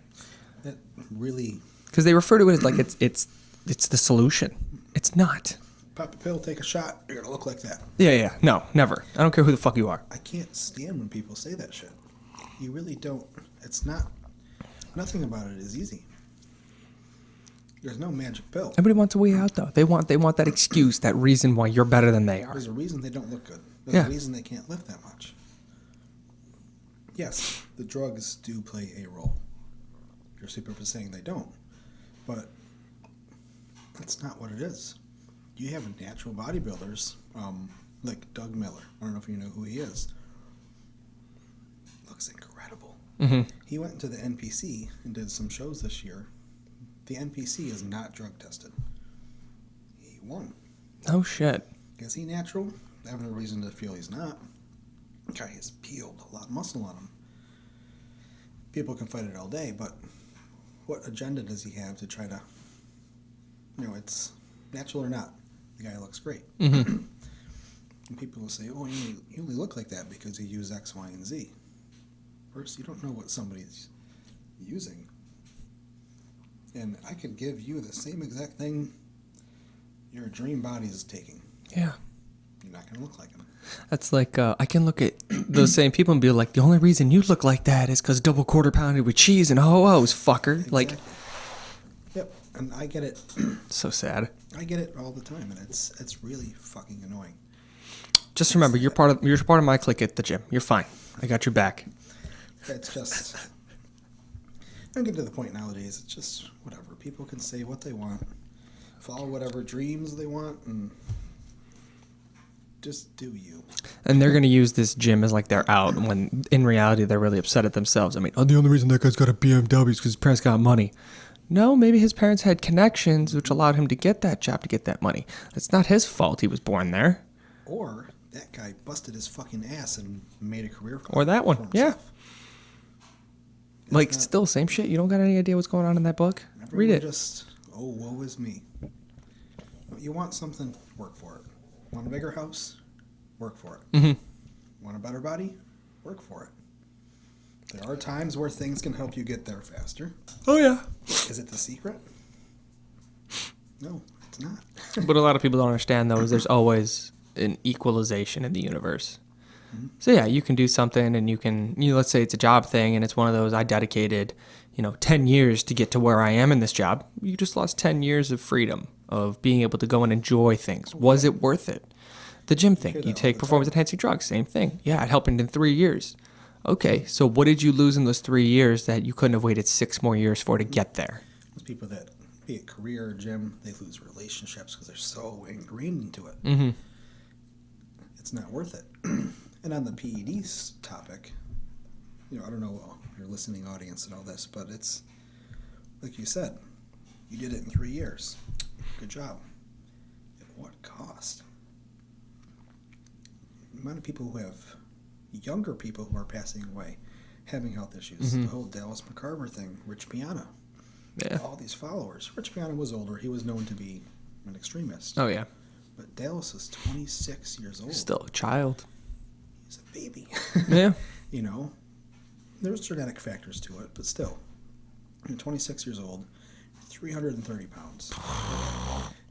There's a lot of strain on your body. Oh, yeah. And with the toxicology reports and the blood tests that came back after, the amount of stuff that they're thinking he was on was like, it would kill a fucking gorilla. Mm-hmm. And for what? And a lot of it, too, it's in his demographic, it's the social media stuff, too. He's being held to a standard. Mm-hmm. And everything that happens in the professional bodybuilding world, young guys come up. They're held to this big standard. Oh, they're going to be Mr. Olympia one day. Yeah. They're just pushed and pushed and pushed and pushed. And now you have a 26-year-old kid who really did have potential to go somewhere in the sport. He's passed away at 26. Yeah. And for what? And I've told you this story in the past too. I am not a natural athlete. It doesn't matter. I've been on TRT from my doctor since I was 20. Yeah, but you have a reason for it. Yeah, I've been on TRT from my doctor. Diabetes messes with a lot of hormones. Testosterone being one of them. Yeah. And a dumb kid back in the day when the pro hormones were legal and cool, took this poor hormone, and I was like, oh, this is great. And I bought some over-the-counter herbal PCT product to bring my testosterone levels back. So I was already fighting a hormonal battle with diabetes. I already had depressed testosterone levels. You were at the edge already, and then just one little bad choice. My test levels came back at like 226 or something. And that's just in their range, like 250 to 650 or something, yeah. Something like that. Look at literature. It's normal for an 85-year-old man. Oh, yeah. For a 21-year-old kid, no sex drive, no desire to do shit. Mm-hmm. Tired all the time. Well, you're still healthy. So I had to meet with like 6 different doctors. A lot of it was because he lifts weights. Mm-hmm. He just wants to get testosterone. Stupid idiot. Yeah. I could go to the gym and get testosterone for a lot cheaper than you're doing it. Oh, yeah. But health is a very big component to what I do. Yeah, you need to make sure what you're doing and you're using is all part of the same system. Mm-hmm. And once again, reflects back monitored. to the diabetes. Mm-hmm. This is something related to that. Mm-hmm. And it's just happened to be one bad mistake. Yep. And poof. So now you're dealing with it. And like I've told you, probably told you the story before, it took me a while to get a doctor to help guide me. Fortunately, I was able to do so, but the whole PED side of things, it happens. Some people talk about it openly, some people don't. I honestly don't give a fuck. And I pushed things at one point. Never really did before. Wanted to see what would happen. Put myself in the hospital. Yeah. I was like, I'm fighting this hormonal battle. Everything with diabetes, things they seem to be exacerbated when I do it. Diet, training, everything, even drugs, it just hits me harder. So, but you're doing it to bring yourself back to where you should be.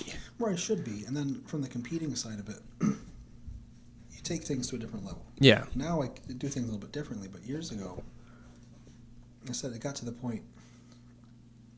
It's a good story too, a learning lesson. So my wife was pregnant. We were trying to have a kid. She miscarried. I'm like, what the hell? So we kept trying, and we ended up getting pregnant again. Awesome. So my son was born. That means they were having sex, guys. We were. Doggies. That's the only way to do it. Head down on the bed. There you go.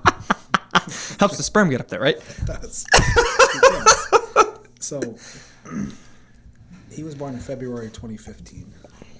This would have been November of 2014. I said, just experimenting. I always have. I pushed it way too hard. Put myself in the hospital. I thought I had a heart attack. Yeah. And I called my wife crying. And I pulled up symptoms of a heart attack. Well, looking at that stuff, that gives you an anxiety attack. Oh yeah, for sure. Just had a heart attack. So I forgot my blood pressure. It was like 195 or like 120 or something. Holy shit. Through the roof. At the time in the gym, I felt like a god. Mm-hmm. I could do anything. First time in my life, I don't know what it was, but that's a really low blood sugar. You gotta eat something, take something, do something? No, it'll take a minute for my sugar to Okay. pick up. So blood pressure was through the roof. They checked my blood. Any anabolic, testosterone, anything else will increase your blood volume. Yeah. Red blood cell count goes up, helps with training, oxygen delivery. But it gets to a point where it's just super saturated. Mm-hmm. My red blood cell count, my hemoglobin and hematocrit were so high. It was almost like here's how much blood my body can hold. Yeah. It was up here. Oh, Jesus. So I was in the hospital for I think a week or something. Yeah. Holy crap. They do all these blood tests and they ask all these questions, and so your testosterone level is really high. What are you taking? I didn't tell them everything. I said it was just testosterone. And they go, oh, that's it. Well, it's not. You're an idiot. Yeah, how dare you? There's much more involved. But, so they provided me therapeutic phlebotomy. Essentially, too much blood, get it out. Yeah. It brought everything back down to normal. And in my time in the hospital, I did a lot of learning. It's like my son was about to be born. the fuck am I doing? Mm-hmm. For what? I'm not going to go anywhere with this. Yeah. So I get out. I tell a bunch of people I know who are using the PEDs. There's a gentleman at the gym who was also, his wife was also pregnant. She's a couple months behind my wife and I. Mm-hmm. He was just a recreational gym guy. Didn't compete, just wanted to do what he wanted. You know, Test, Deca, Tren, EQ, Anavar, you know. Holy shit, yeah. All this shit. He apparently went out for a jog one morning. Never came home. Mm-hmm. They found him dead on the side of the road. And essentially, they said when you have that many red blood cells floating around, your capability of them clotting together, it's elevated. Yeah. Threw a clot, had a stroke, passed away. Never got to see his daughter be born. Yeah. Like, if he was still alive, punch him in the fucking face. Yeah. You know, go to your doctor, get phlebotomy done. Or go donate blood. Go donate blood. There's the whole morality thing on that, you know, because you would have to lie for donating blood. You know, it says, have you used steroids or injected, blah, blah, blah, blah, blah. Yeah. But still, there's ways to get that count down. Mm-hmm. It's all you had to do. And isn't there a supplement you can take if you're taking those that you can use to get your blood suck? nothing will bring it down, at least to where you need it to. But and then that takes time to come back off too, naturally. Like the whole count to just kind of come back down. Oh yeah, you can't just stop taking it. It's gonna take a while to get back down. Was that what they recommend? Like if you're gonna do like a cycle of sorts, it's bursts, little bursts, 30 days, maybe 60 days. There's a lot of reasons behind that. Not so much the blood pressure thing. Yeah. But so I did a lot of learning, like you said, now getting things back just to normal. You know, I got in the best shape of my life this year. Mm-hmm. Just keeping myself in that normal range. Now, if I did more shit, could I be a lot bigger? Yeah, but that's not important to me. It's so much more important to life. Health, family. Is that the impact that kids had on you? Oh, yeah. Who the fuck cares how big somebody is, how shredded they are? It's not important to me anymore. Once again, we go back to it'd be nice to do fitness and have fun doing fitness. Exactly. And, you know, my blood pressure, cholesterol, everything is just great. Mm-hmm. And if I could do that and stay healthy, then why fuck with all the high dosages of stuff these kids are doing? And all I can do is help guide people. People Mm-hmm. ask me questions all the time on it, because I do the water treatment chemistry, and I know a little bit of the chemistry background of all this stuff. But I don't care. If I tell someone, don't touch it, you're 20 years old, are they going to listen to me? No, they're going to go to talk to somebody else who will give them the thumbs up. Yeah, it's mommy and daddy thing. In their head, they're going to do it.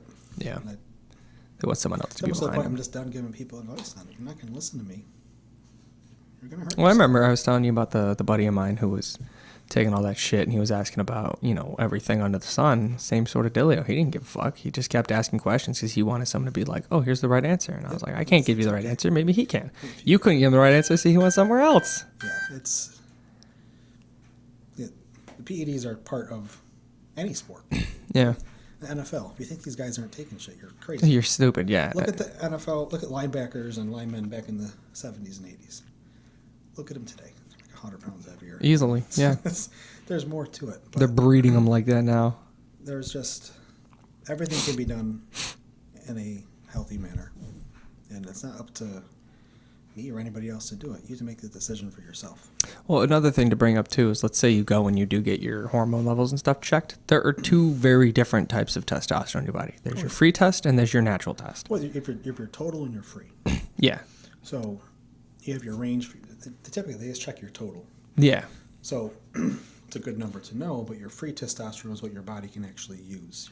The rest is bound up by your SHGB, your sexual hormone binding globin. It's a protein which helps to transport testosterone where it needs to go. But they just really look at your total. Yeah, so like my total, I'm almost at 1,000. Yeah, which is my free test though is abysmal. Out of that whole chunk, my free test is sub 100. Mm-hmm. But I have naturally high cholesterol, which is why my test is so high. Mm-hmm. So I have to figure out ways around that with the supplements I take, so that way I can still get an edge in the gym and not fucking, feel my blood pumping through my ears because I'm naturally high cholesterol. So I have to take my own cholesterol things. Well, there are supplements and dietary things you can do to free up more testosterone. Which I've been looking into to try and figure that out. By lowering your SHGB. There's things you can do that will, natural things you can do that would do that. How much of an impact that has, only a blood test can really tell. But yeah. The sad thing is with, testosterone replacement therapy being as big as it is now, they're getting more and more afraid to prescribe stuff to people that actually need it. Oh, it's like the whole Oxycontin thing down in Florida a couple years ago. They were afraid to start doing it after a while. Now they don't do it. They give you Percocet instead of Oxy. But it's like, because there's links to heart disease and all sorts of stuff. But most of the people on testosterone replacement therapy, older guys, 40, 50s, not active, heart disease is probably more linked to their diet than for sure. Testosterone. But they've since, the range they did for testosterone, the lower end, this year they've lowered it even further. So you can have low testosterone, but you're still in their range. Yeah. And it's because they use a range, because there's no definitive way to tell this is what you should have at this age, because every single person is different. Everyone's different. Your 1,000 may be good for you. 1,000 for me, I may be fucking monster in the gym. You might look like me. A fucking boner all day. I might look like you. Exactly. You might grow a couple inches. Exactly. But I don't know. The medical field is just. There's a lot of stuff out there that, like the National Heart Association still insists that a high-fat diet will cause a heart attack. And there's decades and decades of paperwork that comes out that says a high-fat, mono-protein, low-carb diet is an easy one to do to burn through weight and lower your fucking cholesterol. Well, and also on that point, too, so, testosterone has a link to heart disease. But both on the higher end and lower end. Low testosterone has a lot of negative impacts on your health. Yeah. So when my doctor... Bone deterioration, skeletal muscular issues, organ issues. Blood sugar. So like when I was first introduced from my doctor to put on my replacement, once everything started getting active in the body, blood sugars got better like that. No shit. So much more controlled. Wow. I can just maintain stuff. But when I was off, I said before, my diabetes was just all over the place. Yeah. I could have suffered from lower testosterone for years. That pro-hormone kind of put me over the edge. Yeah, it was that tipping point. But once I optimized my hormonal environment, I felt better. Everything started going in the right direction. Yeah. It's just such a crazy world. Like, just especially with, like, how different every single one of our bodies are. And just, like... Oh, yeah. Like, I have a friend who his mom has diabetes. She's lost both of her feet, and his dad is borderline. He's also got a head issue and stuff like that, and he's pretty overweight. And I've seen him over the years fluctuate pretty significantly. Yeah. And he's like, well, how do I do keto? And I gave him how to do keto. Well, he's not doing keto. He's doing low carb because he didn't listen to me, which is fine. Yeah. But he called me texted me the other morning. He's like, dude, because he had kidney stones a couple years ago. He blamed it on ginger ale. It wasn't from ginger ale. It was from drinking and not drinking water. Yeah. So he's like, dude, I almost went to the hospital. I was in so much pain, blah, blah, blah, blah. And I was like, what are you doing? He goes, well, I started the keto. And he gave me the diet. I was like, well, you're not doing keto. I was like, you're doing this. And he was like, oh, okay. Well, anyway, I had this and I almost went to the hospital. Felt like that the last time. What do you think? Do you think maybe the diet could have caused this? To which I replied with, no. There's no fucking way the diet gave you kidney stones in a couple days. Yeah. I go, what did you eat? And he gave me the quick list. I go, did you have to fart? Did you go to the toilet and use the bathroom? Like, all these things. He goes, no, I just felt really like he gave me all the symptoms and stuff like that. I was like, it's because of all the cruciferous vegetables you ate, you dolt. Like, this is your first week and that's your third day in and you just mowed down on a pound of broccoli and a giant spinach salad. There's no wonder why your gut biome is fighting you and your organs are like trying to just push that shit through. Like, we don't know what this is. This hasn't been in here. And then this is going like... It happens to me when I just started doing the greens every day because I listened to a podcast with Dr. Rhonda Patrick, and she was like, just something small and important. Just have like a fistful of greens every day. So now I have a fistful of greens every day, and the first couple of days just, you're like, oh no. And like you feel it, you're like, that's my fucking fault for not doing that for so long. Because it's, as gym people, we eat a lot of protein, our fat consumption, we need help getting stuff out. Mm-hmm. Just have a handful of broccoli. Yeah. Just big old fucking handful. That's what I do because I I hate vegetables. I'm like a 6-year-old boy with this. You can't pay me to eat a piece of broccoli. Oh. So like I remember years ago, my first prep I did, my coach had me a lot of spinach and broccoli and shit. I wouldn't eat it. I literally put it in a blender with like a flavored branched chain amino acid drink, blend it up, and then just choke it down. Yeah. There you go. Got my broccoli in. Yeah. But like I use greens drinks now. I get fiber from other sources, so I get the benefits of greens, actually more concentrated benefits. I have to eat broccoli. You know, it's he goes, I'm cheating. But even so, it's people who do like a lot of greens or cruciferous vegetables and stuff. It just fucks up your digestion. Yeah. There's levels for everything. You know, too much is not always good. Yeah. And people like on their bulking diets, eating all this food and trying to get greens in every meal. It's limiting how much food you can get in. Oh yeah, because it's just gonna fill space. Greens drink work. Some of that orange drink, son. And my wife laughs at me. We're out to eat. It was like I'm eating something. There's like a piece of broccoli or something was like mixed in with something. Picking it out. Pick it out. That's how I am with mushrooms and onions and shit. Just picking it out. It's so funny. I'm healthy, but I don't eat vegetables. Yeah, there's a line though for food. Like I'll even admit, like I just finally started cooking with garlic, like real garlic, because until this point it was always powder. Same thing with like onion and powder. Oh yeah. But it's now everything I cook has garlic and spinach in it, just because it's like fuck it, just get it in, dude. And the garlic masks the taste of the spinach, and the garlic is wonderful. Oh yeah, the good health benefits to it too. Yeah, so it's just interesting. I mean, so like obviously you have the 2 children and things like that. So like where do you think the next few years are going to take you? Like what are your goals down the line? What do you want to be doing? What do you want to be like influencing in this world? I mean, you're a very provocative individual. So what I'd like to do, like I said, I'm still going to be training my ass off like I always do. But having the attention of the gym. Yes. By slamming shit around and grunting. That's what I start doing. But growing my career for, like we talked about, like I had a kick-ass year, my first year at this place I'm at now. I have the possibility of like managing a whole group of people, which this company has ever done before in this area, which would be kind of cool. But growing my business and hopefully impacting the people I can be working with and under me, same thing, developing them into the sales side of things and the service and how I go about it. I don't have any sales training. Yeah. So it's kind of weird because I was so introverted for years.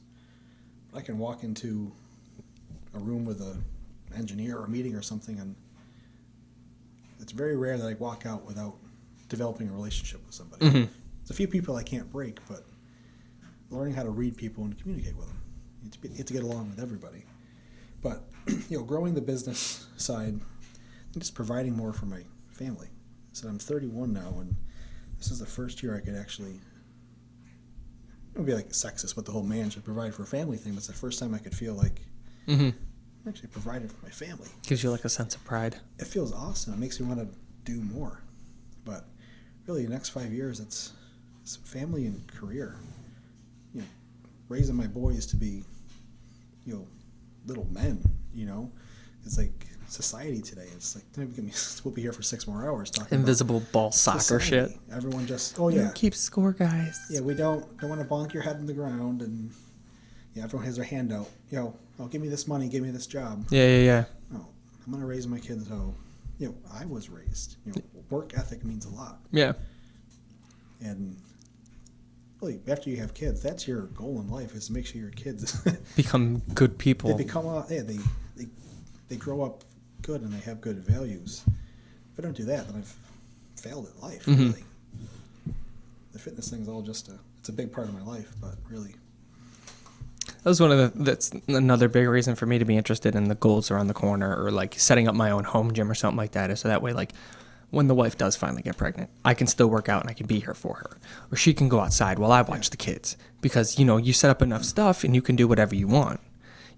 Having the gym for me 15 minutes away, for her almost 15, whatever it is, it's now like we're trying to cross paths and cross patterns. And, I used to have a job where I'd get out at 4 every day. So it was one of those, like, I was able to be home before she was gone, but not anymore. I'm, 6:30, 7 o'clock. She's almost coming home at the same time. So it's one of those, like, we have to figure that out. And it's one of those, I can preemptively nip this in the bud and set up my own shit somewhere. Yeah. And then I don't have to worry about it. And then you just have people come over and you do your same thing. So You know, there's those steps, and it's interesting that you're so new to this, and you're yet just so like, this is it. Like, I'm comfortable with this. I'm confident, because I have friends who have kids who their parents are raising their kids. Oh yeah, that's terrible. And it's not just like one or two. Like, they might have a couple kids, and their parents are now raising them on top of their kids, and then their cousins, and you're just like, at what point in time do you think your kid is going to look up to you and be like, that's right, you're the one who raised me. You're my dad. I have so much respect for you. Versus like, you know, oh, me and my dad play video games. It's so cool. Yet when he tries to reprimand me, I'm like, fuck you, Dad. You don't own me. You know, you didn't do shit. Like,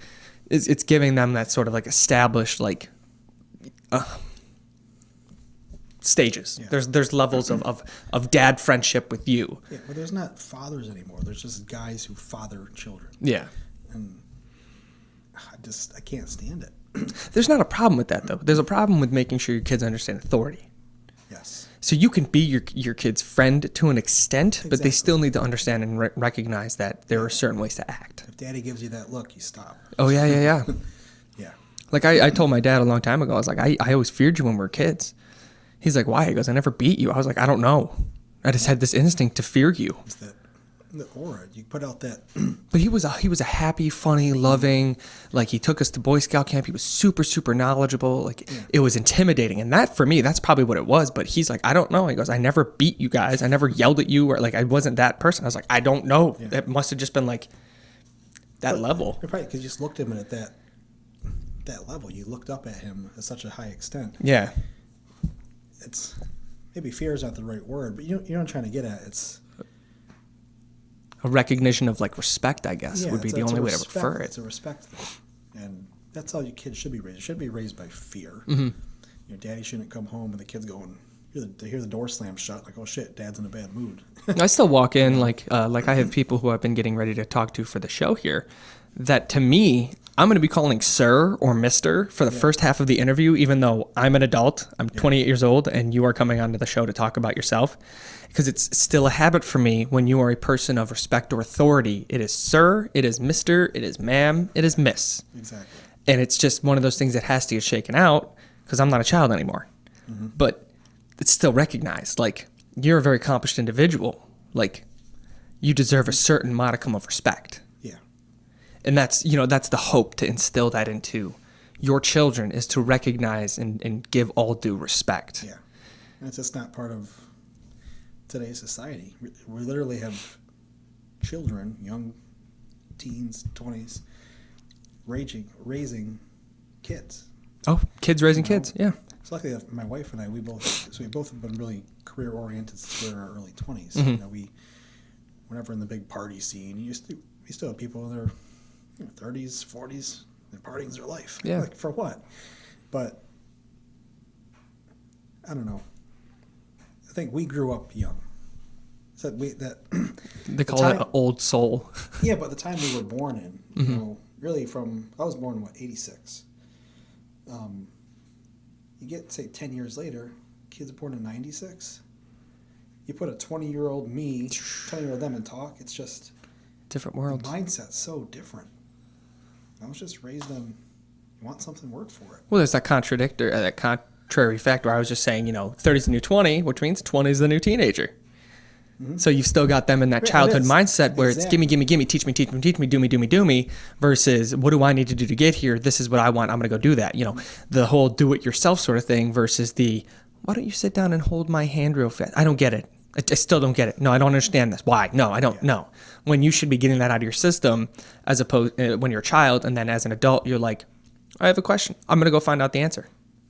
Like, there's no self-sufficiency or self-reliance or anything like that. Like, I'm the youngest one in my market for what I do. Mm-hmm. The next closest one to me is mid to late 30s for what I'm doing. And it's like, it's very interesting because it recognizes, the structure, the drive, the durability, the necessity to do these things. And it's the same thing for you. You're one of the best at what you do. And I guarantee you there's guys who've been there 10, 15 years who are... For what I do, the company I'm at, for like my role at the company, the other gentlemen in my role, they probably have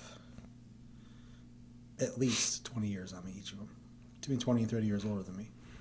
So you just bloomed, and you bloomed so fast. But in a shorter period of time, I guess. Yeah, but walk into, like, say, Walmart or something. I don't want to talk bad about Walmart or people who work there, but look at the average 30-year-old that's working there. You know, it's like they're just content with being a cashier all day. Yeah. You know, there's no drive to do anything else. Well, that's what's sad too, is those people, they're like, I don't want to be here anymore. I don't want to do this. I don't want to have this. I want to have that. I want to have the yacht. I want to have the boat. I want all that shit. But they say it. Yeah, they don't say it. They don't do it. That's the big problem. There's no plan. And that's where you realize that most of the people who are around you, when you tell them that you have a goal to earn more doing something like that, and you're actually taking steps for it, they're like, oh, you're going to fail. There's going to be a problem that comes up and you're going to be able to deal with it. It's like, at least I'm doing something, motherfucker. Yeah. Like, I'm working for it. why are you shutting me down? You want to be negative? We're going to be done being friends. That's it. Yeah. I don't need your shit. Well, that whole old saying, you know, you shoot for the moon, you hit the stars or whatever. Something like that. Or it might be shoot for the stars, you hit the moon. Same thing. Either way, some sky, gravity. You'll land somewhere. But exactly, you shoot somewhere, you're going to land somewhere. And but you got to give your time. Well, in the gym, for example, it's like you don't look at somebody who's just starting out and laugh at them. It's like they're doing more than the person who's sitting on their ass at home complaining about not being in shape. Oh yeah. They're doing more than the person who puts out a job application every 2 months, and the person who's out there putting 20 applications out a week trying to find a job. Mm-hmm. You know, as long as you're shooting, you're going to land somewhere. Yeah, don't give me an excuse. Give me a reason. Mm-hmm. That's it. Yeah, exactly. And people they can't man up whatever failures they have in life or whatever's preventing them in their head from doing what they want to do. Yeah. It's okay. You know, we're part of the end of this, like, SJW sort of feed me millennial mentality time. And I want to know what the next shifting point is, because we're there. We're waiting. We're like, what's next? I'm hoping actually, who knows? It'd be nice if there's a kind of a reawakening of that, the people who want to work for stuff. But yeah. It's with how society is changing and technology and stuff. Like you said, before you know it, we're going to be able to push a button and then, like, boom, have what we want. Well, don't you think that, like, with the success of, like, online shit like that would have kind of stirred people to be more motivated to do shit? But I guess it doesn't, because all you see is the product. You don't see the year going up to designing and releasing that product. So now you have the attention span of a gerbil, and you're just like, oh, look, he's successful. Oh, look, he's successful. Oh, look. And you're just like, at no point in time you were like, he did this, he got this, he hired that person, he did this, he worked on this, he got these contracts, he did this, all that bullshit. So everybody, that's probably where a lot of that gimme mentality came from, is you just see everybody being successful, but not, their story isn't out there. Mm-hmm. Find the story. Well, people need to know those stories. Like I tell you about one of my good friends who he's in, like, the financial world of business. He started his own company years ago, and I forget his educational background. I think he just has, like, a 2-year degree. If you're listening to this and you have more, I'm sorry, but he busted his ass. He owns his own company. He has all these employees under him, and he's doing very, very well for himself. Now, people might think, oh, he went to Harvard, he has all this education. No, he was just a hard-working dude. He was a hard worker in the Marines. He used to train his ass off in the gym. He competed. He stopped all, the training and competing side, but he took all the energy he put into training his ass off into his business. Now it's like, drive past him, it's like, oh, he's got a brand new truck today. Oh, he's got a new Corvette. It's like, but it's one of those, like, you put in the time. Yeah, some people are comfortable with excuses. That's what it is. Well, they say what you grind in your 20s, build in your 30s, and play in your 40s. Mm-hmm. He's my age. He's been building this for years. People just want to get out of college. They got their 4-year degree. Mm-hmm. I want 6 figures. Well, you're probably going to start at about $30,000 or $40,000, and you have to work to get there. Yeah, there's a trajectory. Not everybody gets to start at the top. Some people you gotta build foundation, man. Gets to start at the top. It's going back to foundation. If you start at the top, you're going to fall because you don't know the steps it takes to get to the top. Yeah. Crazy, selfish, white people. I always say white people too, because it's always white people. Gimme. Fuck you, bitch. Well, Steve, anybody wanted to get a hold of you in all of your glory and brilliance and pick your brain and chat with you about shit, how would people do that? So I'm not a big Instagram or social media guy, but Instagram, it's Steven GFH. It's an old forum screen name from years ago. GFH is Get Fucking Huge. That's pretty cool. I love it. Steven GFH. I just got a Facebook like a month ago. Still trying to figure it out. It's okay. I feel like an 80-year-old man trying to work a remote control. Yeah, I love it. That's Steven Mott, M-O-T-T. That's really it, but Instagram's what I'm on. If you can't get a hold of him, just get a hold of me and I'll get a hold of him for you. But if anybody has questions on, you said diet, nutrition, training, diabetes, fighting through depression, losing weight, I fought a lot of shit over the years. We all fought. I don't want to say, I fought these big battles. There's different degrees, though. Yeah, we've all fought a lot of shit over the years. Life's hard on everybody. Yeah, the next time you're on, we'll talk about that study you're dealing with your son, because you obviously found out, and he's kind of at the forefront of this awesome, groundbreaking sort of diabetes type 1 sort of. Yeah, it'd be pretty cool. Fascinating and interesting, but I appreciate you taking the time. It's kind of funny with my son. He got that blood sugar monitor I wear. He's got the same one? Yesterday he got it. Oh, no shit. So we got his started up, and we looked at it. I think. This is your 3-year-old, right? Yeah. So I put this up on Instagram. We both had the same exact blood sugar, so we got it started up. That's so funny. Kind of funny. That's so interesting. That's a genetic thing. That's what that is. It's genetics. You genetically imprinted diabetes on your son. He's a mini-me. It's beautiful. I love it. You're a fascinating guy, and I really appreciate you taking the time to kind of come on here and let me pick your brain and dialogue back and forth. I'm sorry we spiked your blood glucose levels and things like my that. Sugar's dropped, but I'm good. I'm not that. If I fell on the ground, then maybe. I know. I was thinking. I was like, how am I going to get a hold of his wife? I was like, does he have a password on there? Shit, am I going to have to put his thumb on there? It's like I'm trying to get into a vault or something. Life on Record signing off. Kyle Penke, Steven Mott. Thanks.